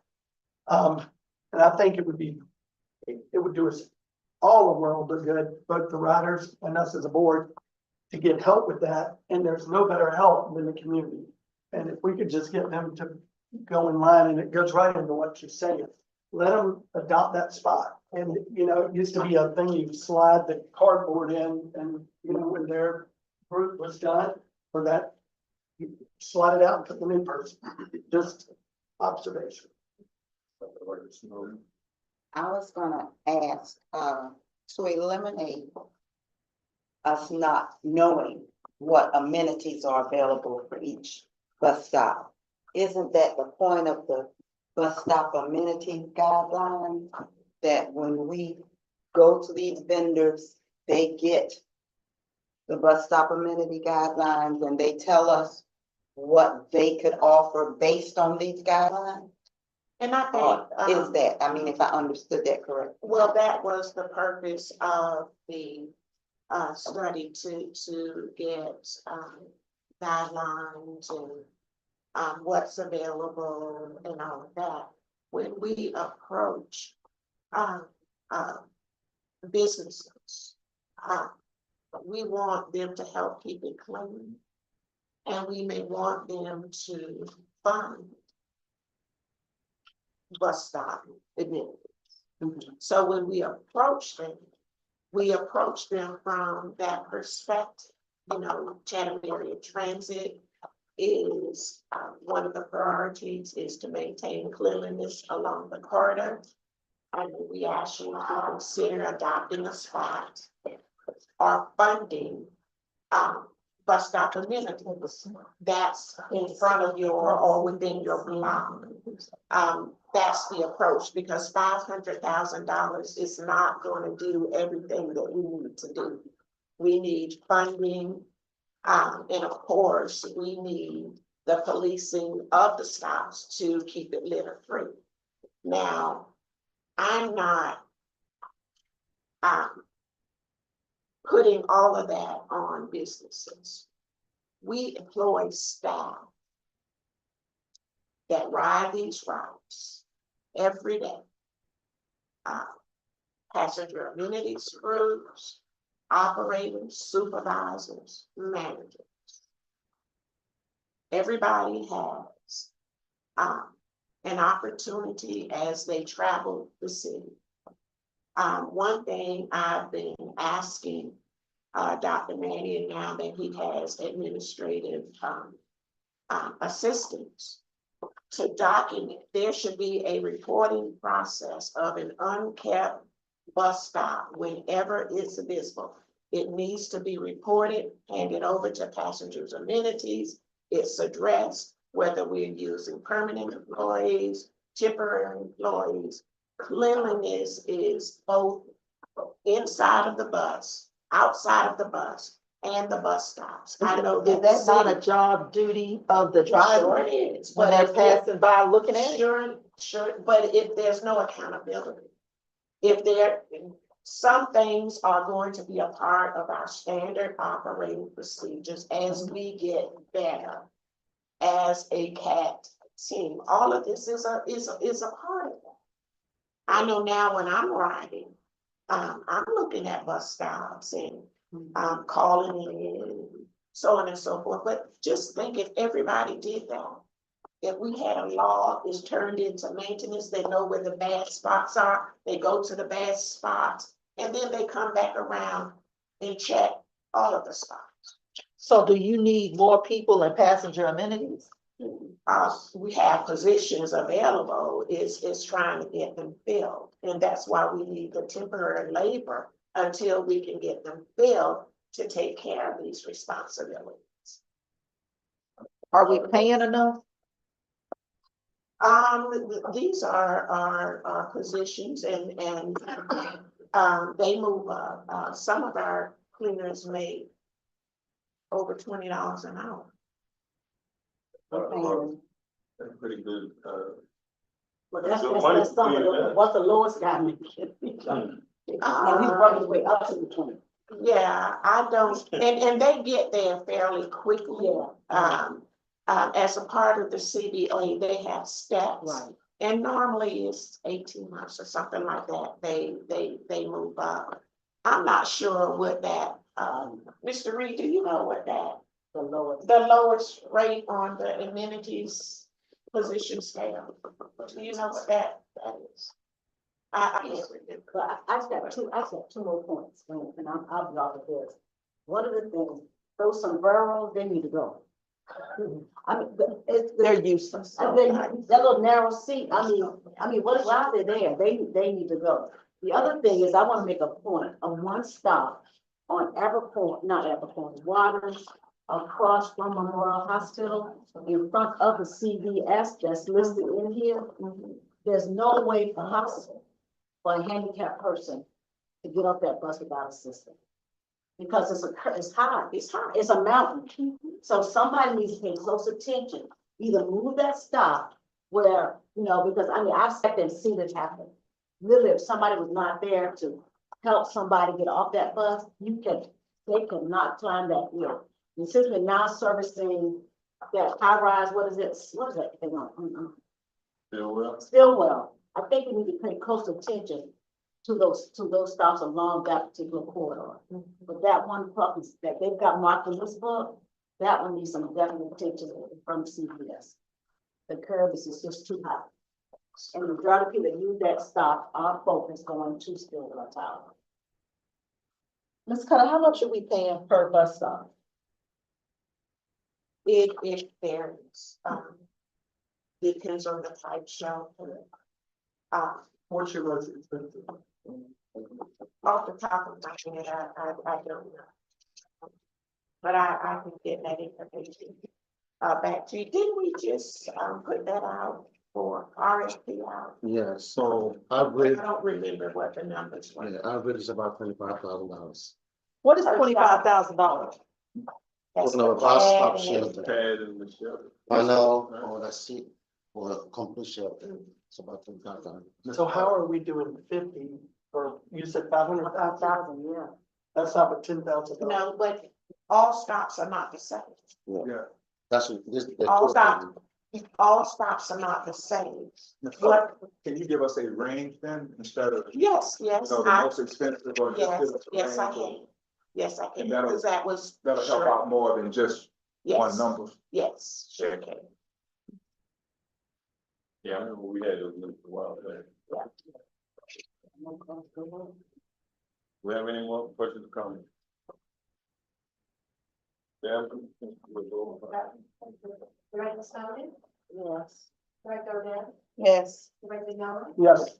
Director Lockett, Yes. Director Robinson, Yes. Director Buford, not present for the vote, Director Latham, not present for the vote, Director Kelly, Yes. and Chairman Cody. Yes. Chairman motion passed to approve item 5.5. All right, moving on to item 5.6, request for approval for the, of the purchase order. For the installation of access control upgrades at CAT facilities. And the cost not to exceed $102,517.99. Do we have a motion and a second? So moved. Motion, Second for discussion. and I had a motion by Dr. Robinson and second by Wood, Noah. So we can do a little, well, we want discussion. I just have one point that, I wanna make. I think it's so much snow this time. One of the things that, the first sentence issue, CAT's current access control system include badges, readers, da, da, da, da, da. So we're replacing that with an intercom system, is that right? Because it says the proposed intercom system, or was it included in the intercom system? It will include an intercom system. It also includes badges, digital keypad. It's just a comprehensive component of security issues on doors and intercom, before you let someone in, just updated safety features. Sometimes the doors are left propped open and all of that. We're just trying to provide better security of our facilities. I think the description was a little bit misleading. Because when you state it appear in the discussion, you call it proposed intercom system instead of an inclusive, you know, the wording is kind of. It's a part of security, Right. Access. Yeah, so I think that the discussion piece and the issue should kind of, you know, be a little bit more clear. And when I looked at the quotes, when the quote cited the job, it cited Gwinnett Street. None of it cited Joe Murray River. There were 3 different pages, And they said location of job, all the locations said Gwinnett Street. But I'm understanding we're doing it both for Gwinnett Street. We're making security, upgrades at both the IUC and Cat Central. Right. But when you look at the job locations on the poll, the job locations, all say 900 East Gwinnett Street. This is because it's headquarters.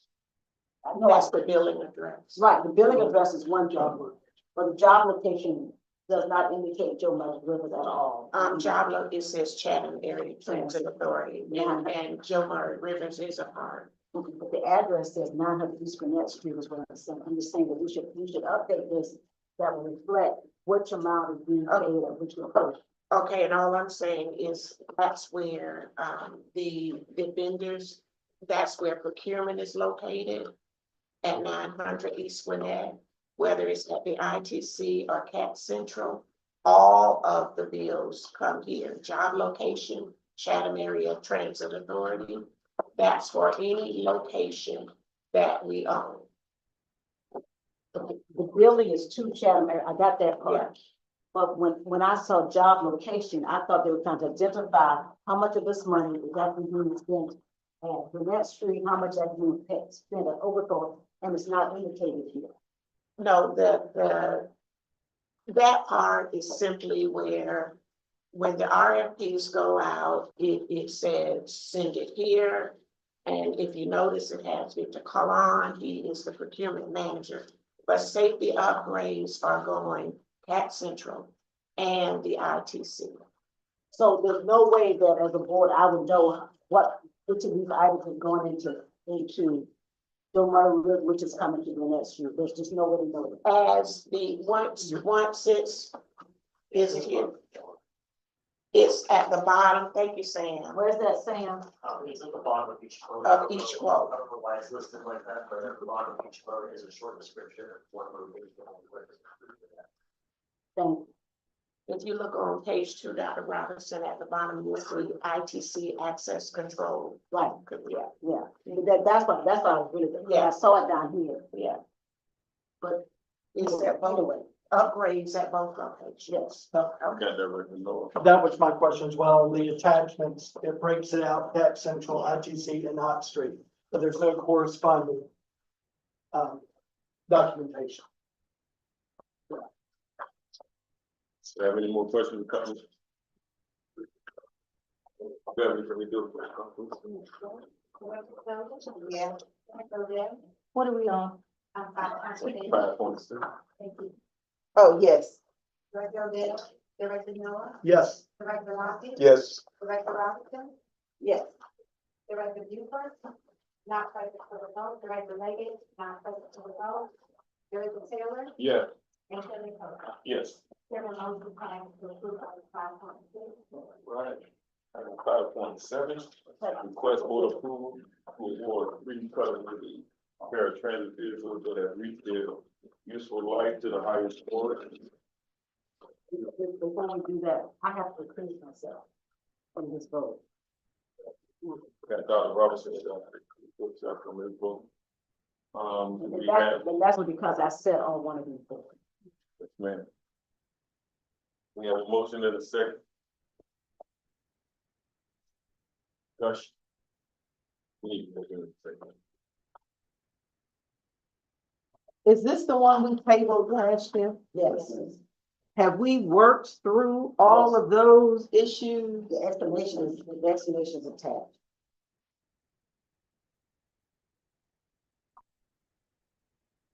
All the issues were about the plan.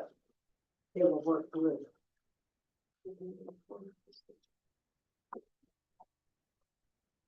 What is it? Not gonna sound.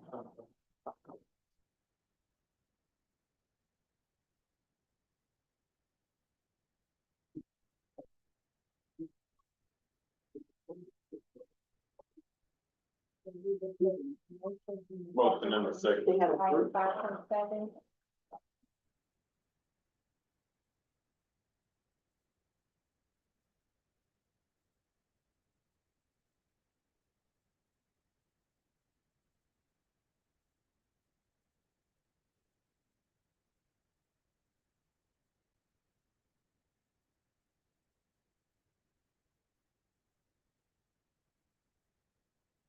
Don't get a motion to table it again. Who's tabling it? No, we need a motion on top of it. I can't make the motion on top of it. I'll make a motion. No, no one has made a motion. Oh, I'll just make a motion. To table or to approve? no, he's making a motion to approve. To approve.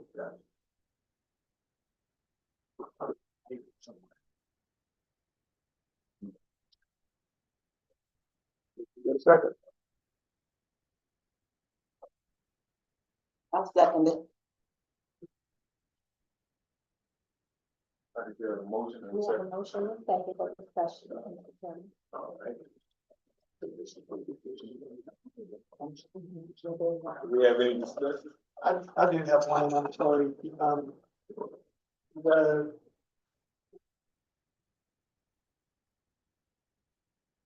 the scoring, which group are we looking at giving to today? See, October 2024. Are we talking about TIA, Frank Talon, and Stars? Yes.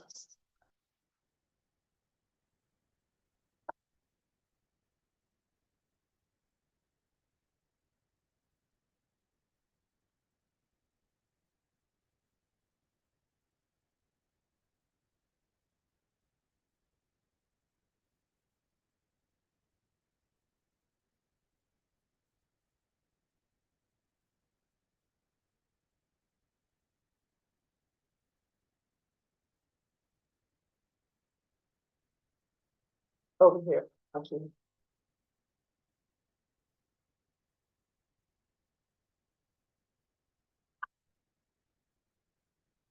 I'll second that motion.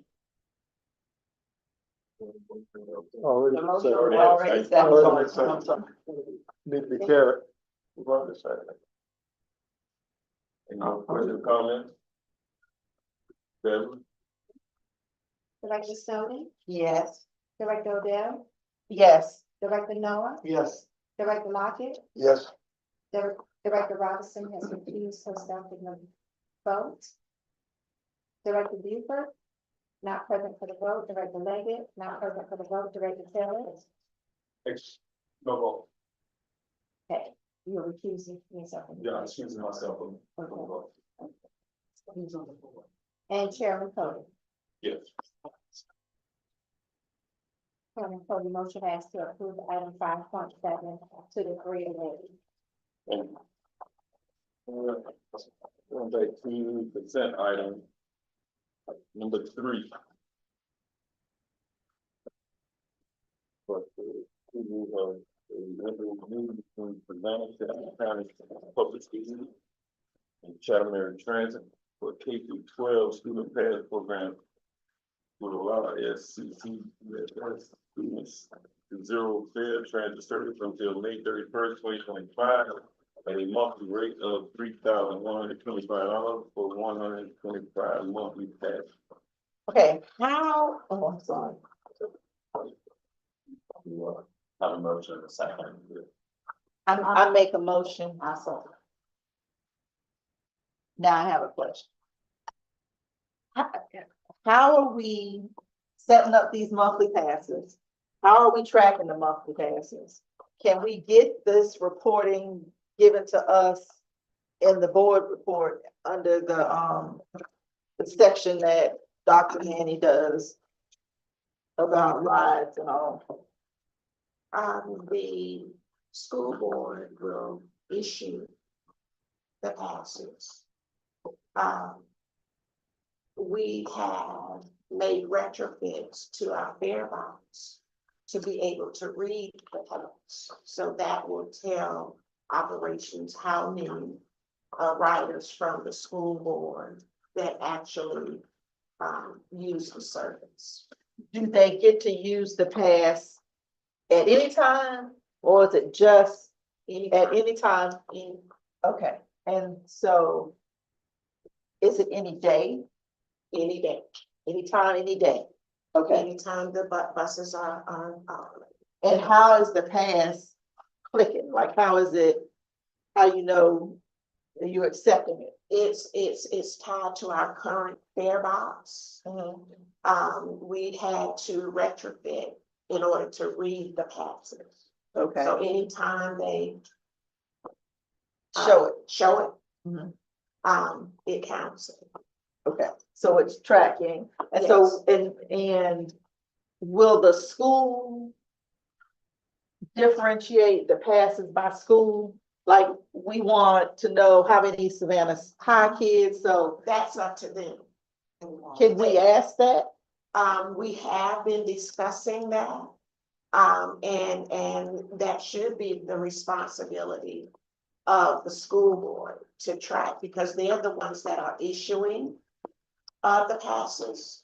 So they need to, whether it's by badge number, by the school, Yeah, and track it that way. CAT does not have the capability to right, the track. purpose of data mining is to set it up so that you can track. Yeah. So it would be beneficial to know what schools are in the most need of public transportation. I mean, that's a consideration that we would need to have when we're looking at bus routes, when we're looking at, you know, whether or not these routes are increased, decreased, or whatever. So who do we need to contact board members? So they will be providing us a list of the number of passes they've been distributed and what schools they've been distributed to. Right, but each pass should be triggered or tagged, Assigned to a school. assigned to a We school. don't have the our existing pass technology only allows us to track if it is a student pass. When we get No, new technology, we'll be able to track that. No, you should be able to track that now if they tag the passes. No, ma'am. They would, if they can do that. Right, if they tag, if they give green passes from this school, all green passes start with number 3. And you do red passes at that school and all red passes are number 2. You can track that. RFID, correct? And then if they have this group of RFID passes assigned to Johnson High School. Yes. Right? Right. That's how they would be able to track. Right. Now, when it goes into our system, it's reading that RFID number. It will read that it was a student pass, that it's a one-directional pass, so it's not reading a number. Correct. Okay. See, and we don't have that capability right now, but as we refine, and if the school board has this complete division, that's what they do. That's what they do. Now, they want to know where the student and who is using the passes. So right now, the agreement is that they will manage that they haven't figured it out. CAT doesn't have the capability right now, but both want the service. And that's why it's only through May, because it allows both sides to identify issues, identify what their needs are, to come back and address the needs. I just have a follow-up. Do we do passes for any other group of individuals?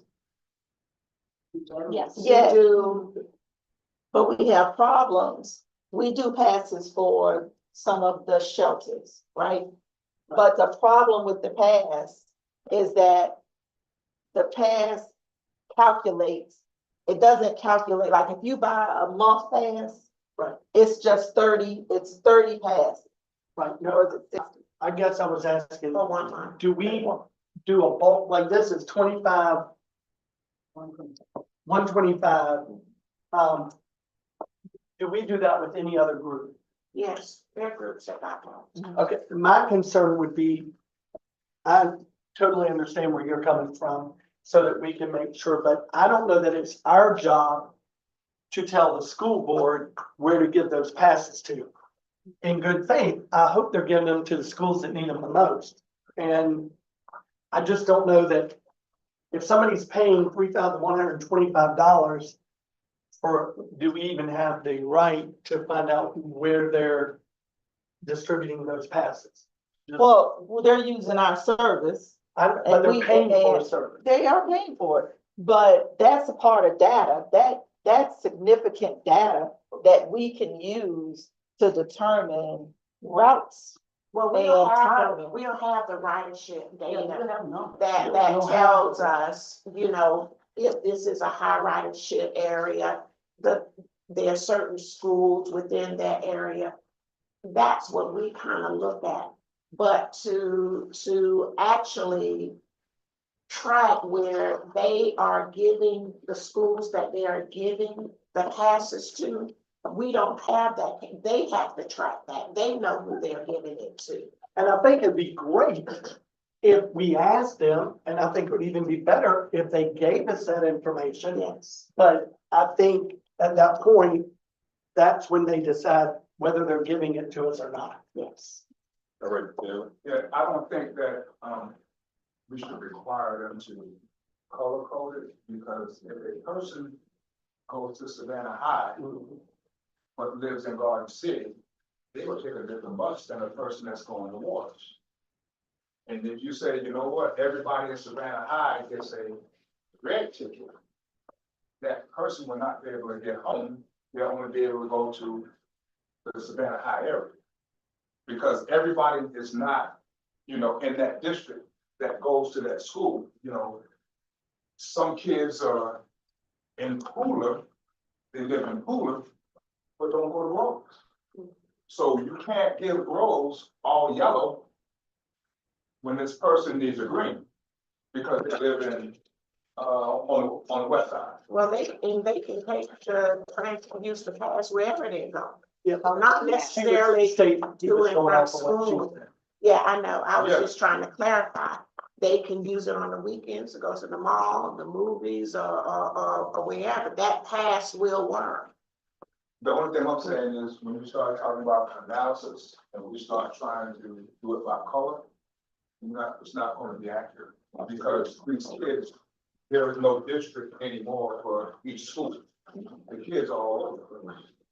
And so we can't say, well, Savannah High has 5,000 tickets, because that person that doesn't live in that district may not even use that ticket. They may have to get another ticket, another color. If we want, that's why I said it's not smart to color code it, because it's not going to be accurate, and it's going to cause a bigger problem on the backside. On the front side, it's going to look good, but on the backside, it'll be a catastrophe. So if I may, I'll be reporting the ridership to the board. And like Ms. Carter said, we can track how many students are using our service. If we want to find out what school, I guess we got to work with the board to identify how many or per what school gets what number. I guess that would be the board to be tracking that. So the pass was good for a whole month. So they're paying for a month. Yes. So they can ride as many times they want, to, whenever they want, all month long. Through May 31st. And that kind of doesn't make the data say they're going to and from school, you know. Correct. You know, so definitely they're trying to track, they're not tracking that, but really not. No, they're not tracking. Okay.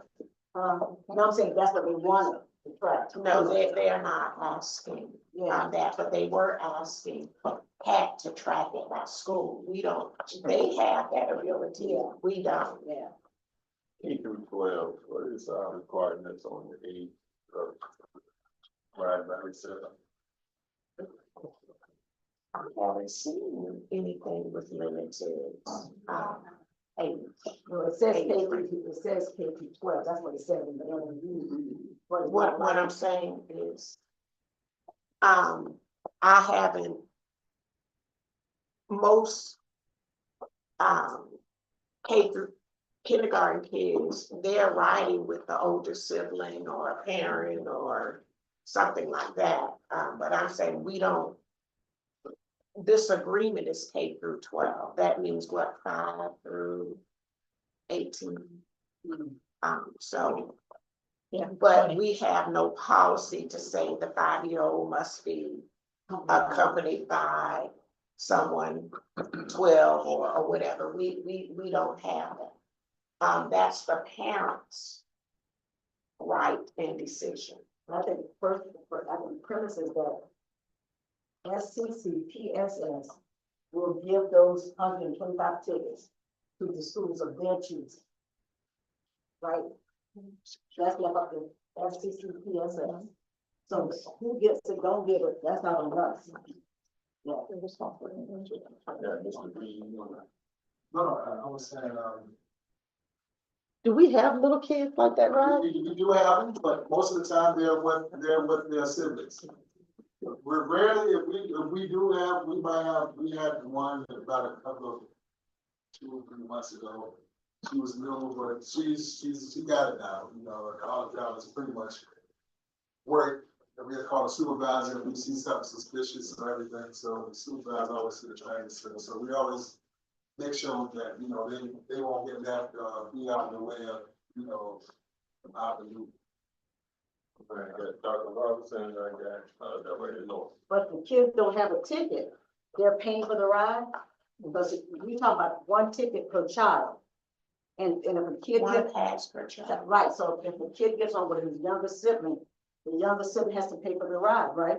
If they don't. Unless they got a pass. ticket. No, what I'm saying, no, what I'm hearing is I'm trying to make sure I'm clear. You get 1 ticket per child. Just because I wanna bring my sibling along doesn't mean he gets to ride on my pass. He has to pay for the ride. Or have a pass.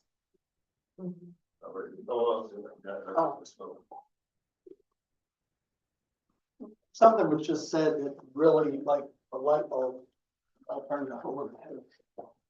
So a 6-year-old can get on the bus with no adult, whether it be 12, 14, whatever that is, anybody can get on the bus, Interesting. whoever has the answer. What has been happening with the school passes, and siblings do travel together, and mostly counselors have been passing out, providing passes for the students that need a pass. So if a middle schooler or a high school student travels with their elementary sibling, then the school will see that both children have a pass, because each child has to have a pass. We don't have parents out here sending 5- and 6-year-olds by themselves to catch buses. I They don't. misunderstood the gentleman behind you. I thought that's what he said. He said he had one. There's an exception to every rule. We're talking. Scare me to death that we don't have. Well, we're talking about in general. I mean, we have parents that walk their children to the school buses that pick them up or stand there in front of their house. And having worked in the school over 30 years, still having a relationship with counselors, and that's why I asked to be a part of this. Counselors make sure that the students and their siblings have what they need to have in order to travel together. So we will not have a high schooler with a pass that doesn't make sure that his middle school or elementary school brother or sister don't also have passes. That will be up to the Board of Education, to parents, and to the school to work that out. But we've had those kind of conversations with counselors. And my question was not about student pass at all. Mine was general ridership. If we allowed, if a 6-year-old were to get hurt on a bus and they're there by themselves, then he's hurt, he or she is hurt, and then you pay her, you get into implied consent and everything else. It just, when you said a 6-year-old on a bus, or even an 8-year-old on a bus, a 12-year-old, it just, that scares me. And that's why it's so important that all of them is coordinated, with the school board. Yeah, I'm talking about Viability. Yeah, totally nothing to do with the school board passes at all. Well, our insurance covers, we don't have really. Again, this few 6-year-olds riding a bus. Well, I mean, 8-year-olds, 10-year-olds, I mean, that is good. Have any more questions or comments? Okay, Director Snowden? Yes, thank you. This for item 4.3, Director Odell, Yes. Director Noah, Yes. Director Lockett, Yes. Director Robinson, Yes. Director Buford, not present for the vote, Director Leggett, not present for vote, Director Taylor, Yes.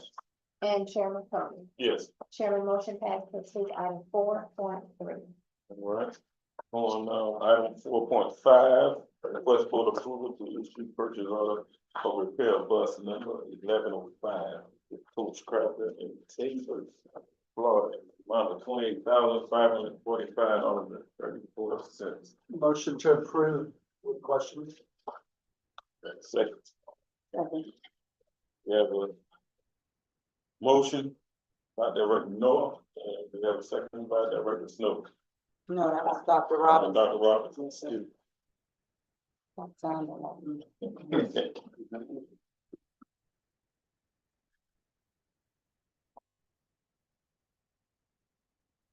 Floor is open for discussion. My question is, it says the total cost of repair is 32,898, and repair cost due to the collision is 28,545, and the remaining 4352 for other repairs will be performed at the same time in the discussion. And then financial impact, it says that the insurance claims process receive a payment of 28,545. The remaining 4352 will be paid from the operating budget. And then below that, it says it will be submitted for reimbursement to the responsible party for the accident. Just trying to clarify. Are they going to be doing, well, up here it says that the repair costs due to the collision are 28,545.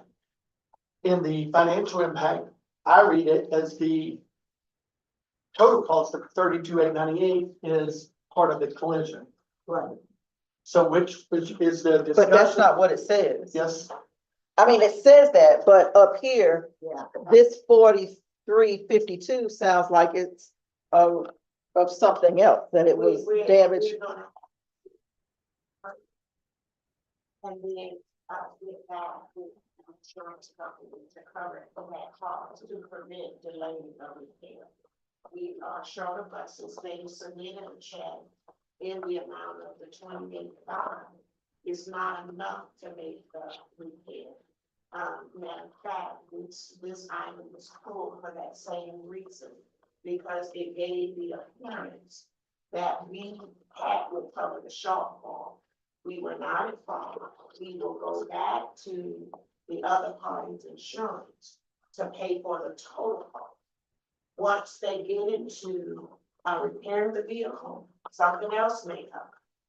That is not CAT's responsibility, that is the other party's insurance responsibility.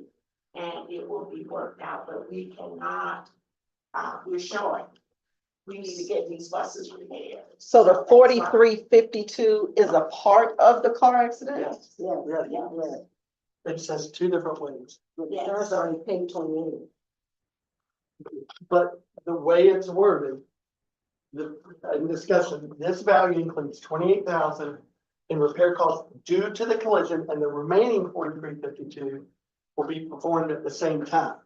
It clearly states, from what I've heard in below, this value of 32,000 is due to the collision. Yes. I only have one question. That's kind of confusing. About the financial impact, because I agree, once you dismantle the bus, it could cost more. And if we're paying it up front, this money will come from the same line item that the 4352 is coming from. We pay, Well, this money, this 28,545.34 has already come in. right, We have the insurance check. right. The remainder of the 32, we are gonna front that cost. And it will be charged to the line item as specified, coming out of the operating budget of the Maintenance and Asset Management Division. But then you may have additional costs. That's right. Will come from the same. We line. don't know what the final cost is gonna be. So would it fall, do you think it will fall within the $10,000 limit that the ICO has, or will this have to come back to us? If the cost, If it's over 10,000, it has to come in. And it will come. One more discussion. I hope. When did this occur? Roughly. Well, date of the accident. This is at the end of that, it was August 29th, 2020. Okay, and when did we get the check from the insurance company?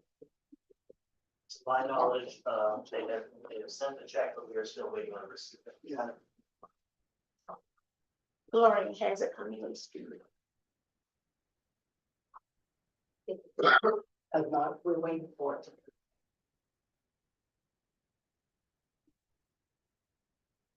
So I don't know. They issued the check. Yeah, but who, how long, well, the bus gotta go to Florida and come back from Florida to start with. That's another thing. And, how long does that take? Long time. And so what I'm thinking is if we got a check promised to us, we're going to approve this. It's likely that we will have the money before the bus comes back. Is that safe to say? I would think I would so. think so. I would think so. Because, you know, if they have to order parts. Right. And it just takes a while for repair. And they said that they issued the check, so it could be sitting in the PO box.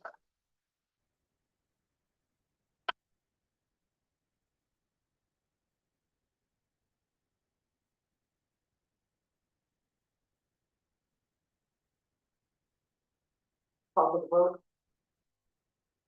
I want to recommend we have staff to, give us the report on it. As to when the check gets in. Have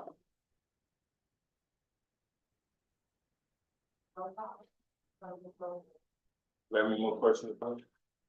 Yes. Roll call, Commissioner. Director Snowden, Yes. Director O'Gara, Yes. Director Noah, Yes. Director Lockett, Yes. Director Lockley, Yes. Director Buford. Not present for the vote, Director Lady, not present for the vote, Director Taylor, Yes. and Chairman Coler. Yes. Chairman motion passed, to approve item 4.5. Thank you. At this time, I'd like to turn the floor over to our CEO. 4.8. What? Yeah, what we need. 4.8. Oh, we said that. And I made that motion. Yeah. And she. Dr. Robinson made the motion. You have a second? I second. Discussion. And I asked for this for a couple of reasons. One is that I think we should make a habit to understand that based on Robert rules, or anything that has not been reviewed by the board prior to the board meeting should not be put on the consent agenda. If there's not been a discussion or presentation, it should not. So I don't want us to have an overusing the consent agenda.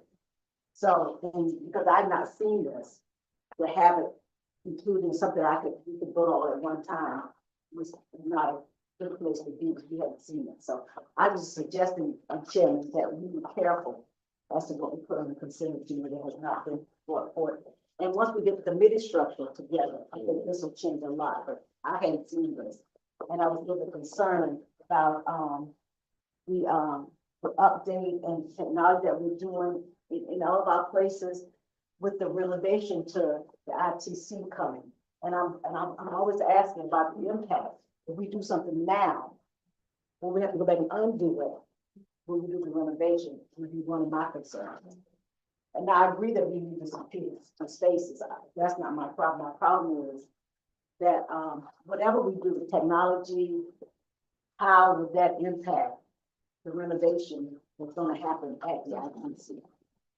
All of that is being taken into consideration, working through procurement and the project manager that's assigned to the project and the end users that will be using the space to try to project the needs of the space. So those discussions are occurring. Our safety has been involved, has toured the area, the design plans, they discussed it and have come up with a resolution to the issues that the end users have brought forward. And having read through this about going back out and, doing private security again. And I understand that we may be shorthanded, but when initially we were privatized, we brought it back in-house, and now we want to take it out again because of lack of the ability to find enough staff. Is that the only reason why? No, that really isn't the issue. When, if I recall correctly, when CAT decided to bring it in-house, the contract was just not being managed properly. And of course, there were no checkpoints. And if you don't manage things properly, surely you would have problems. So, we thought about and discussed around the management table about trying it in-house to see if that would be more effective. The real driving force is that the type of security that we have cannot effectively deal with the issues that are occurring at the ITC, fighting, stabbing, shootings. It puts our staff in jeopardy, and it just doesn't work. So, but what's written here, it says, the reason why we're doing this is because our inabilities to hire staff. It also says, if I recall correctly, that now that our staffing is, and Sam is here, the safety, security, and risk manager, at one point there was a lull in hiring because you had people leaving at the same time. And the recruitment process, you know, it just takes some time. That was then, but now, staffing is relatively stable, but it's mainly based upon what is best for public and employee safety. That's what's driving this. But now again, the staff report does not reflect. And that's, you know, I can only ask questions on what I'm reading. That's correct. So, I mean, if that's the case, maybe this needs to be rewritten in a way that clearly explains why we're going back out again for security purposes.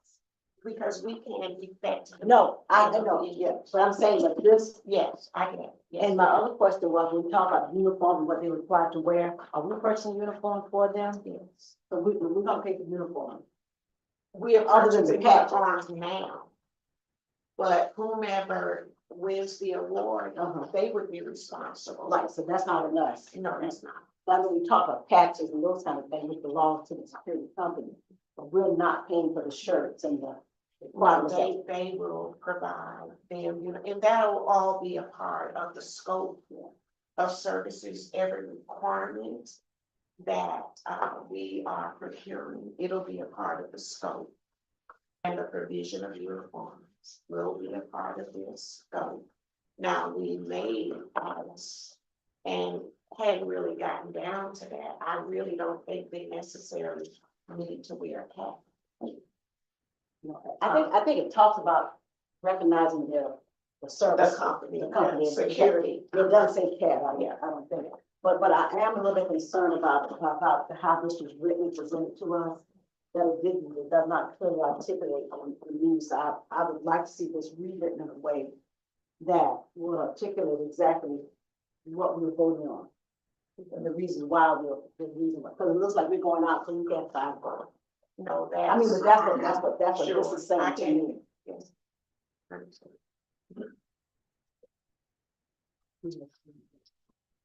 What is the cost for fiscal year 2024 for this service? Say 20,000. Sam, what was your budget for? Because we brought it in-house, the budget was distributed across several different items, but I believe the wages were somewhere between $490,000. For our current team, not all of those will be utilized, we're currently sitting at about half staff, as we lower at some other points in our state now, but, that budget is $490,000, I would estimate, possibly in the neighborhood of roughly 15,000 or, yeah, 15 to 20,000. So That doesn't include benefits. with that being said, so that's $125,000 a quarter, just roughly. And you're asking us to approve an expense of $100,000 for a quarter and a month. My understanding, that's what we remain on this, for implemented business. So where will the additional, 350,000. well, no, it's really, so you've spent 350. The numbers don't add up, that's all. Okay, remember now, this is permission to, put an RFP out for security services. With the agreement that we would spend no more than $100,000 on this RFP. Our fiscal year ends June 30. So we got March, April, May, June. It's not gonna happen in March, probably won't happen in April. It may happen in May, so we'll have, probably, 2 months of service, outside, so if that. The RFP has to be out, what I believe, 45 days. Then it comes in for review, then it comes before the board for, approval. So you may have 1 month's cost of security services. On the procurement compliance section, it says, following the CAP procurement policy, staff is requesting the issuance of an RFP as the cost of the contract exceeds $250,000 per year. So if it was less than 250,000, we would not do an RFP. That's the requirement for, you know, it has to be a certain amount to issue an RFP. We know this is gonna be more than 250,000. And then it said the contract is expected to be issued for 3 years. There's 2 extensions of 1 year each, but we were just talking about 2 months. For this year, fiscal year 25. So whoever gets the remainder of fiscal year 25 will also be the start of fiscal year 2026. Yes. So we're actually approving, we're asking for 100,000. But we would come back with a different RFP. If it's awarded beginning June 1, then the year would end May 31st. Then you go into the second year. It's not based on fiscal year. It's based on contract. So the RFPs will reflect a 3 year. They'll be quoting us and we'll lock them in for 3 years. Yes. If I understood this. 1 year and then 2 renewals. At the same. At what, you know, they may go up second Uh-huh. because of inflationary projected costs. So it may not be the same thing for the 3 year period. They normally build in inflationary increases. So the first year of the contract, first full year of the contract would be July 1. No, if it's implemented in June, it's not based on fiscal year. Gotcha. A year, 12 months, I got it. But it still would be more than 100,000 dollars. Not for 1 month. Right. I would. So, well, we won't know the actual cost of the actual issue RFP for the 12-month period. That's correct. Okay.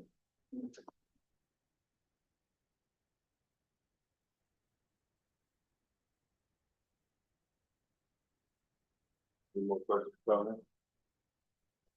Director Bell, Yes. Director Noah, Yes. Director Lawson, Yes. Director Robinson.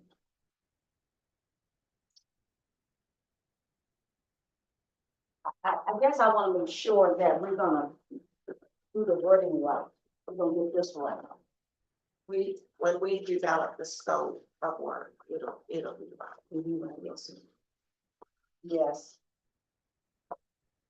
Director Schuler, not present for the vote of the regular, not present for the vote of the chairman, Yes. and Chairman Coe. Yes. Ask to approve item 4.8. Thank you. On our executive director report, moving into the future, I think that,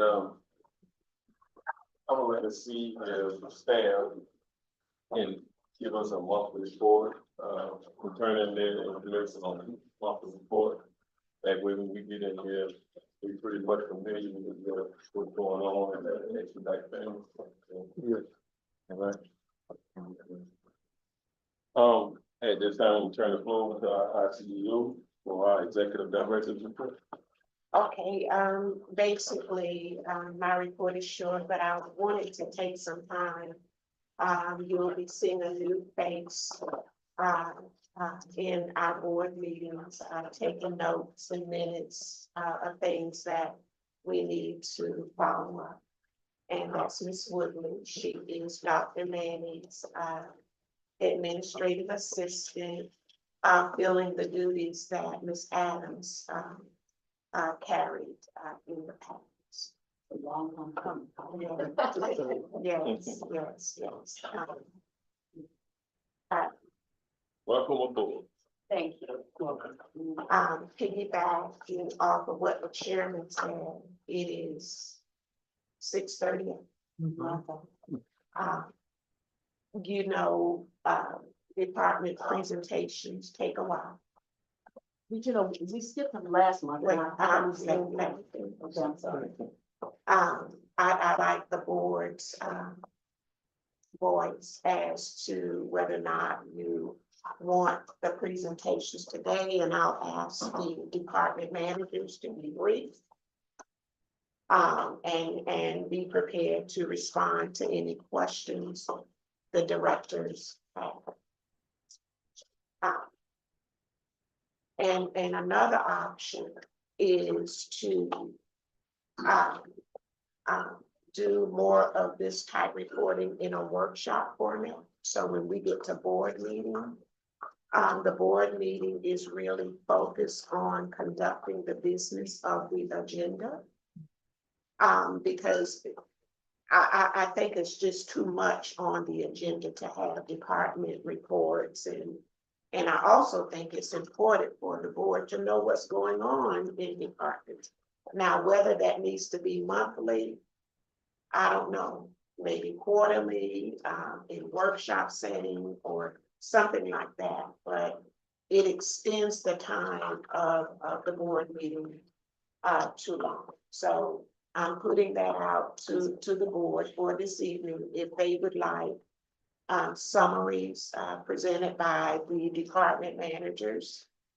And we come back with a plan for moving forward to not delay the board meetings. Chairman, what I would suggest is that we move forward with reinstating the committees, Yes, committee yes, structure. And I think at our board retreat, we may need to consider the options, but it's something we need to discuss as a board, not just throwing out at this particular time.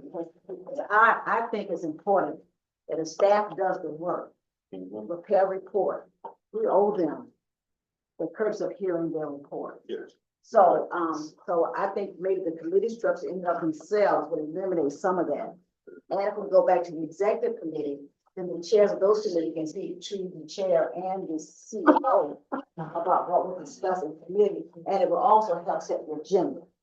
Now, one thing about the committee approach is a lot of information isn't available that early for committee. By the time during board meeting, we have the information, all of the information. I think in committee, we can, kind of introduce what we're seeing, but the committee is like, it's just not enough time to have all of the, whether it's ridership or financials or, now some departments can do it.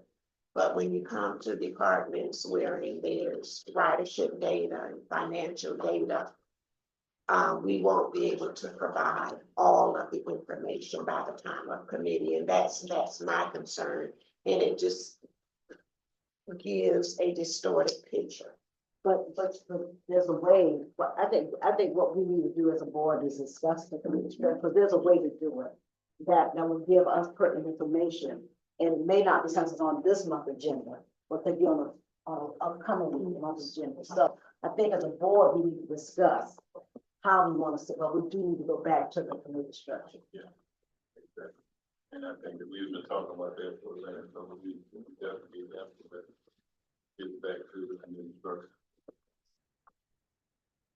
So do we want to do, brief summaries tonight? Okay. All right. I'll start with the,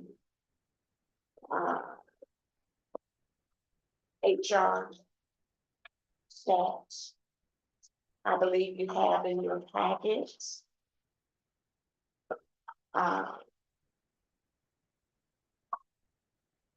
The January report, recruitment, employee engagement, and enrollment. The chart is on the table. I don't know if you all can see it legibly, but you should have it in your packet. We should include stats January 2024. It should be 25. Oh, yes, that's just 25, right? Okay. Thank you. It gives, of course, the positions that we are recruiting for, the total applicants, the total that are qualified, interview schedule, those in processing, awaiting interview, and then new hires. Year to date, January through today, we brought on new hires. The admin assistant to the COO, we've hired the senior accountants, we've hired the safety and risk compliance coordinator. We've hired several operators. Now, the offset of that, we had 7 people to leave year to date, January to date. That's not reflected in the January numbers, but I wanted to just give the board an idea of what the year to date looks like. Ms. Carter, can I ask a question about fixed route and paratransit? Again, if we're gonna operate at full efficiency, how many paratransit drivers should we have? 42. 42. And then for fixed route? 98. So, and currently, if we're looking for 7 operators, that means that we only have 37. That's actually working. How many Which drivers? class are you're looking at Recruitment stats. for fixed route? Yeah, total applicants was 7. That's the number of applications. 4 that came not in. qualified. So then, so nobody was hired. So how many people are we trying to hire? Dr. Manny, do you know how many you have in processing now? Yeah, now As we of have, today? yes, so the next class is gonna be March 10th. And we anticipate to have about 7 in the class. How many Based on- drivers do you need to fill the 42? Right now, we have 76 net. By net, I mean, not counting people on FMLA and workers' comp. Fixed route is 98. Right, Yeah. About how many vacancies do we have? that's my, yeah. Yeah, we have almost about 24 that we need. And paratransit. By transit, we almost full staff. I think Yeah, we should be. we're short about maybe two. 1 or 2. And I'd rather get that, to the board with the exact number of fixed route payments. And we can get that send out an update on all of these items. That confirmation on. So.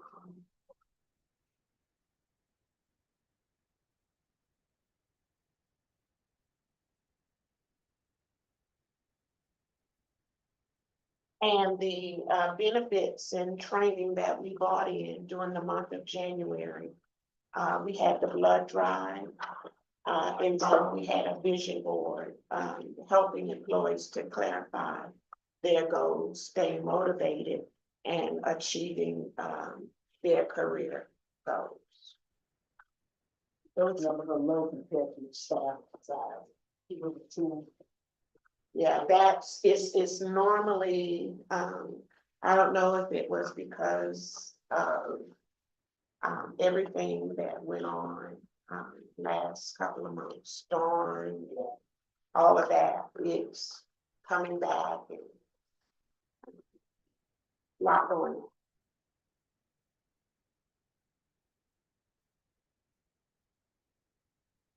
on. Now, I will be sending out an update. It will be giving the board an overview of the major projects and the position of the federal government and how that's going to impact our CAP. And some other information that I think is pertinent that the board needs to be informed of.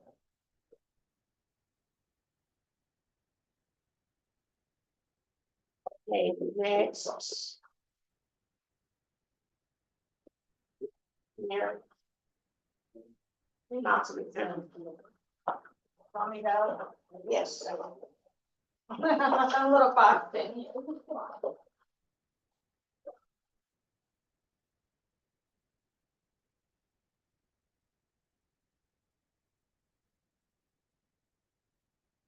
So just kind of a little brief on ridership. So as you know, in January, we did have several days of non-service, but I was really impressed that we grew service from last year 11%. So that really shows that our efforts in increasing the frequency and the amount of service that we have is really moving forward. So let's go to the next slide here. So do I have a slide? Yes. It's, well, this is the PowerPoint presentation, all the information that's in the report. But I don't have that. It's after HR. Yes. No, Keep going, no, keep going back. Keep going back. Go ahead, Mary. Okay, we'll go to the next slide then. It's after. Okay, and again, and the other thing that we look at is the efficiency of our routes. So as we increase service, we're running the routes more. So the way we measure that in passengers per hour. Our goal is to hit 18. You can see on some of our high performing routes, we're getting there. I wouldn't necessarily say that this is a bad news. It just means that as we continue to increase service, we're just trying to back up with that efficiency. And I think, again, we'll continue to see that grow, especially here in January, we've had so many days off. I don't think this is necessarily a bad number. It's just showing that, we are continuing to move passengers along. And then the next slide, I think is my year. Yeah. So this is what I'm really impressed with is that we continue to increase ridership year over year. In the last year, we've really been focused on increasing the frequency of ridership and implementing the master transit plan. You heard President Swinton say the board changed, that we didn't do any changes, it was the same board. I think when we move into July, you're going to be seeing not so much the changes in, increasing routes or increasing the number of service. We're really wanting to focus on the service delivery and on the on-time performance. So you may see more changes that have to do with times of the service. So maybe a bus, you know, is still gonna take 2 hours to make the service, but instead of going to Walmart, you know, at 7:50, it's gonna go there at, you know, 7:55, with those types of changes. Because the operators really wanna to focus on that consistency with the route. So that's one of our big, pushes right now, is making sure that we're providing enough time within the route so that people can keep on that on-time performance. So that concludes my report, and I'm happy to answer any questions that you have. Thank you. Thank you.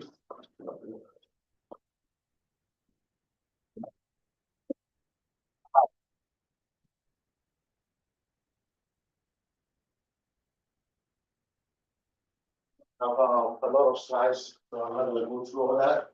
I just want to go to at least time. If you can go to department updates, if the board has in mind, I don't know if you have any questions. Central update, the board we have, that I will cover into that. So, can we go to, division updates?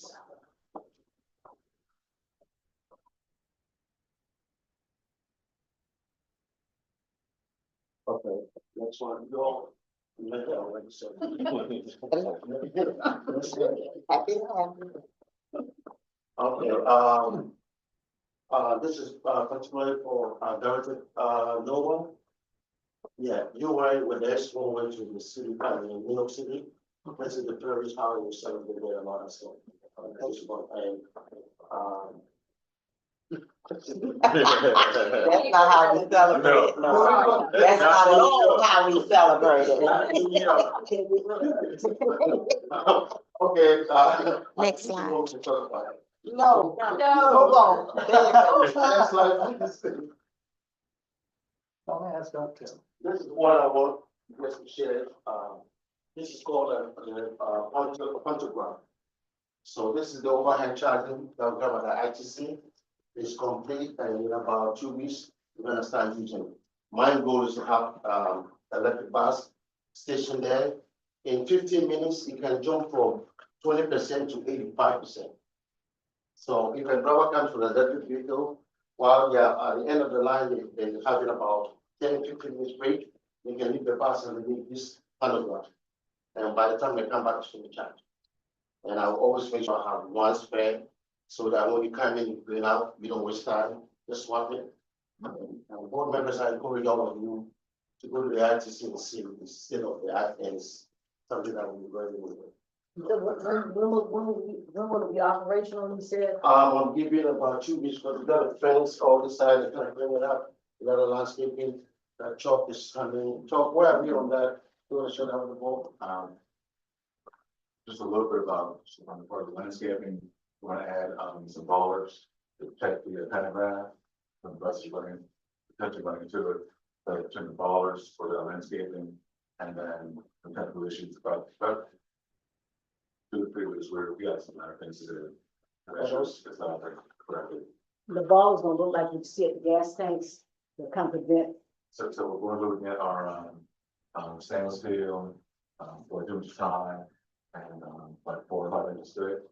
And we have set in concrete, you see, there are 2 light poles, that flank the, pantograph. So they're split into 2 more bollards that will, provide protection, in front of the pantograph. So it'll be like the one you see in front of a bank or supermarket that will be running through the bank, running through the supermarket. They'll stop, Instagram. That's gonna require RFP, you gotta get a quote for that, or we've already done that, or. So we have, it's all of them looking at, they're about $1,500 a piece, and get 2, and for a concrete package. And install it. It'll be $4,000. So. Okay. By the way, I'm sorry. You get locally, you get Really locally, yeah. By the way, board members, this picture was old, it looks better than now. Yes, much better. I have Like a a month. question. How high is that? It's about, ballpark, 20 feet up. Okay, then. I was worried more about the height of the No. You know, Oh, no. Oh, no, this is. That's awesome, and I highly recommend all the members go to the ITC to look at it. Yeah, so, I guess that's all I have, this is, I've said this several times, this is my way of solving an urgent problem, we struggle with plates. Just to share with the board, in case somebody tells you I have to do some microclasses, but mine on a patrol. How serious it is, so, this is the mini bag that I've been calling it. If you look at Mary's report, you have, routes that have about 15, passengers average a day. And when these big buses on Abicom, and they've been running on all this route all day, so this will temporary, this overcome. We don't need to go to 18 months to restrict on the way. We just really want to feel like you get the fuel. You got to see the reservation. And how long do you keep those in service? Paratransits out in 4 years. What's their life expectancy? This one will be the same at about 125,000. The smaller fixed route bus stuff, Dr. Manning, that you were sharing with me today. Didn't you mention something about it had a 10-year line? Yeah. That's like that short. But not this, No. Yes, in the same category. 10-year life. Yes. Okay. This one is 25 passenger, just like the Dutch. Okay. And this is easy to get. We don't need to wait 18 months to bring them in. I can go grab one, bring it up. We don't do it from the computer. So that's all I have to say with the board. We need this mini buses and so our spare room is at 20%, 8 buses. Currently we apply for those buses that are down. We don't want to, we're very smart, so when this comes to the board, I hope you guys can screw it out and make. Because I find the buses, please. Well, getting the RFP and the requisitions on management, not on the board. When we get it to you guys. Okay, that's all I have. Unless anybody have any question. Thank you. Thank you, Dr. Manning.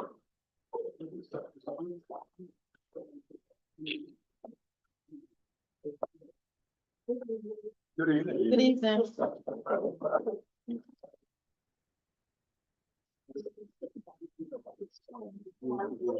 Financial overview for the month of January.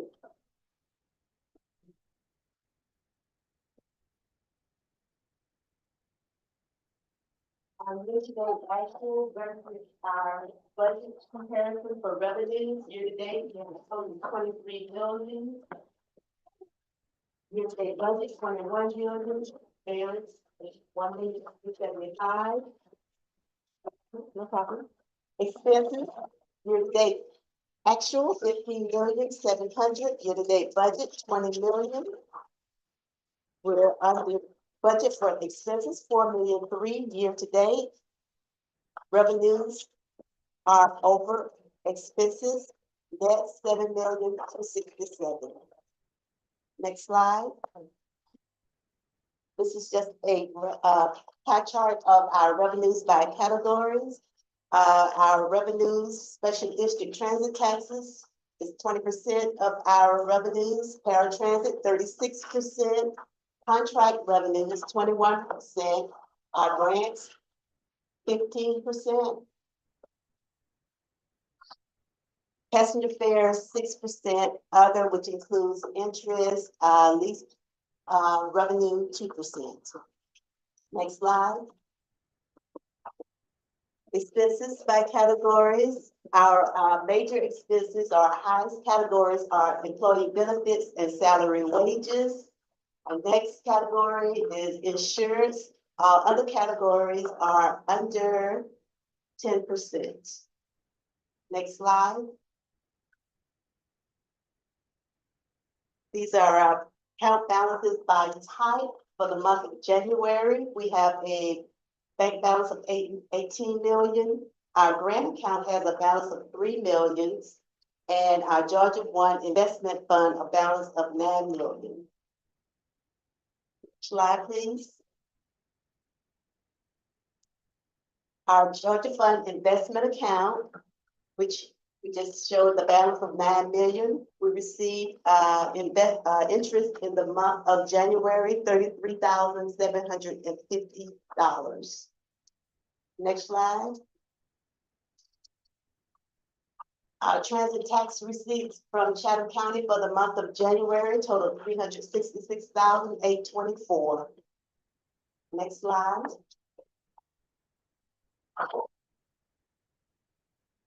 Funding received from agency during the month of January.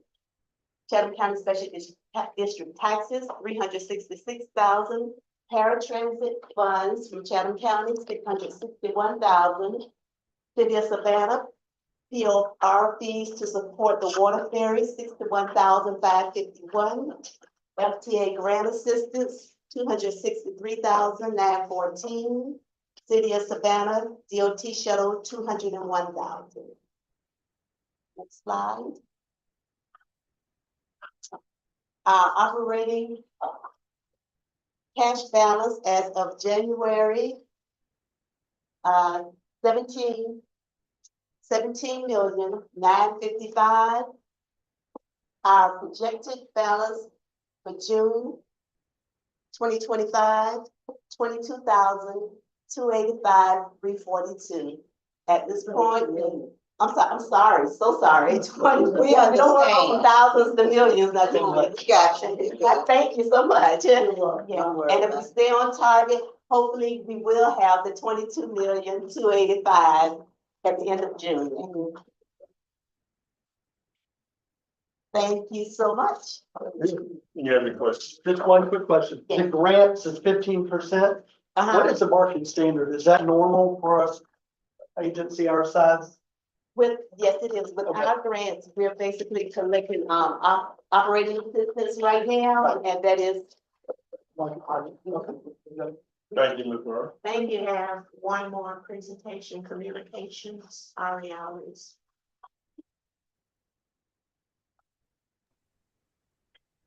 Good evening, everyone. Can everybody hear me? Can you guys hear me? I'm sorry, was that a yes? Yeah. Oh, okay. I'm sorry. It's a little lag out here. My apologies. We're going to start with some new things that communications and marketing is spearheading, with Madison taking charge on this AI customer service agent.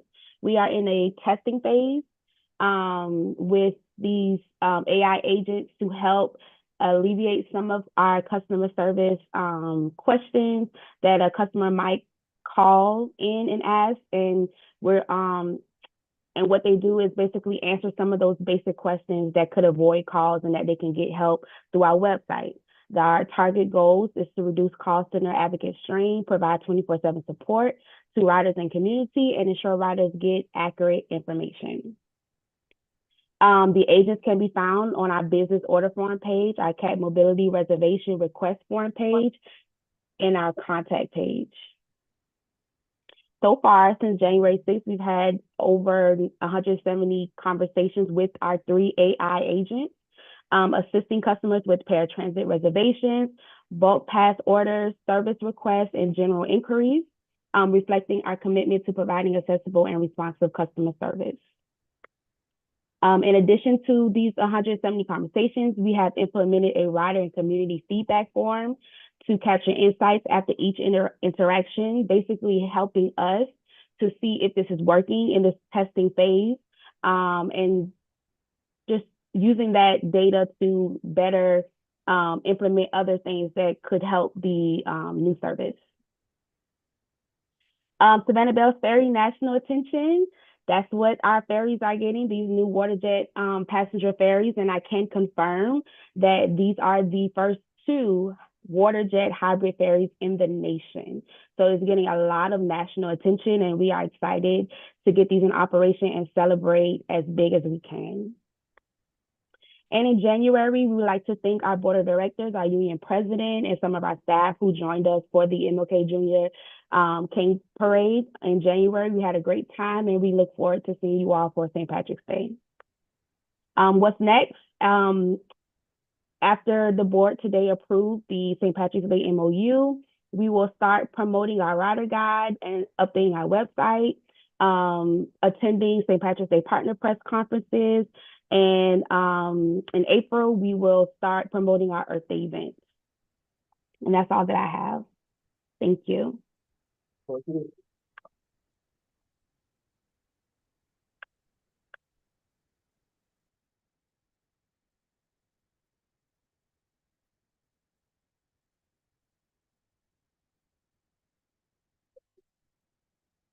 The next question.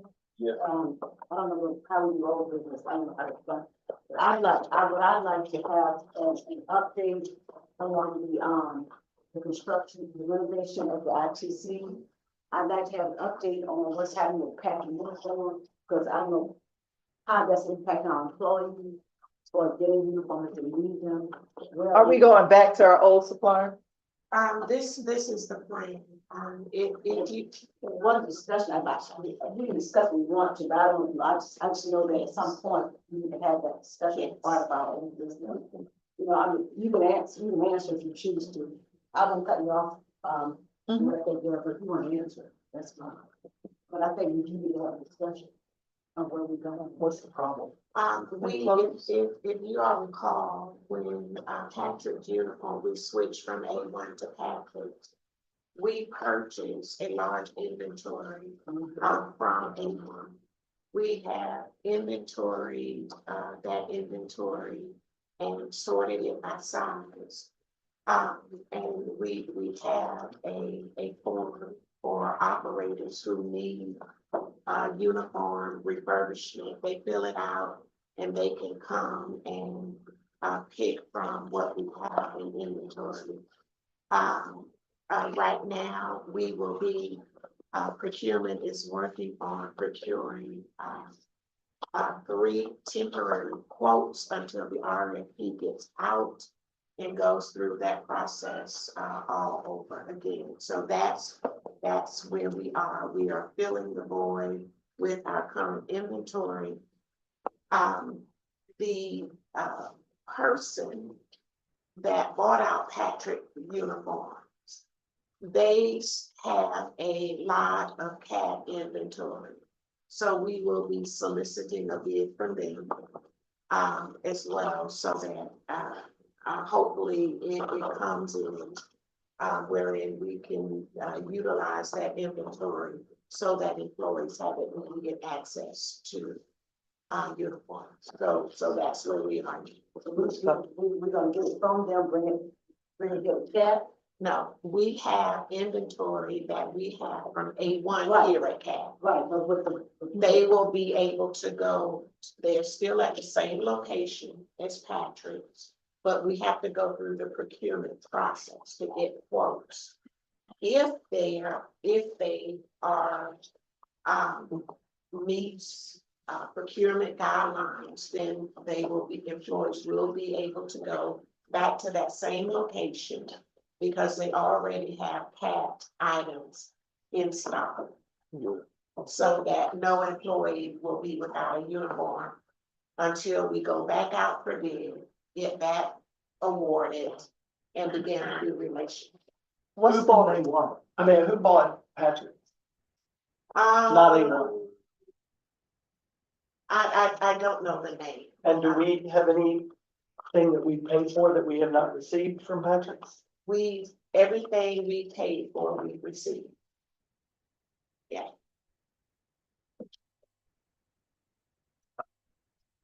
They don't bill us until employees actually pick up hours. Yeah.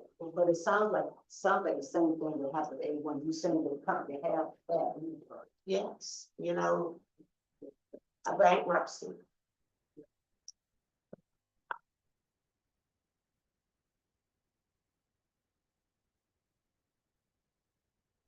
We have another point.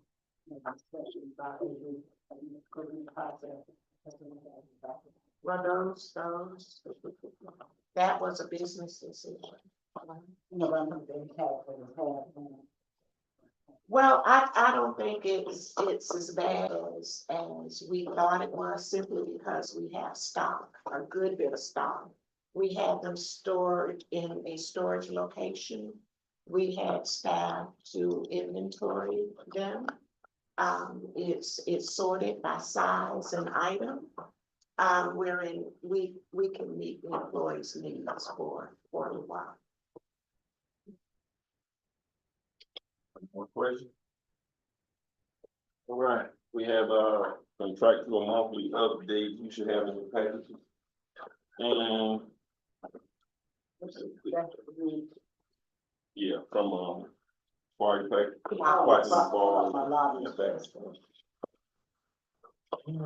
I'd like to thank everybody for coming out. The next regular board meeting is March the 25th. I would like to remind everybody, we do have a board retreat on March the 18th and 19th. Located, here, we have decided.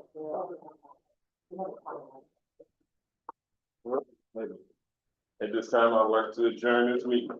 Thank you.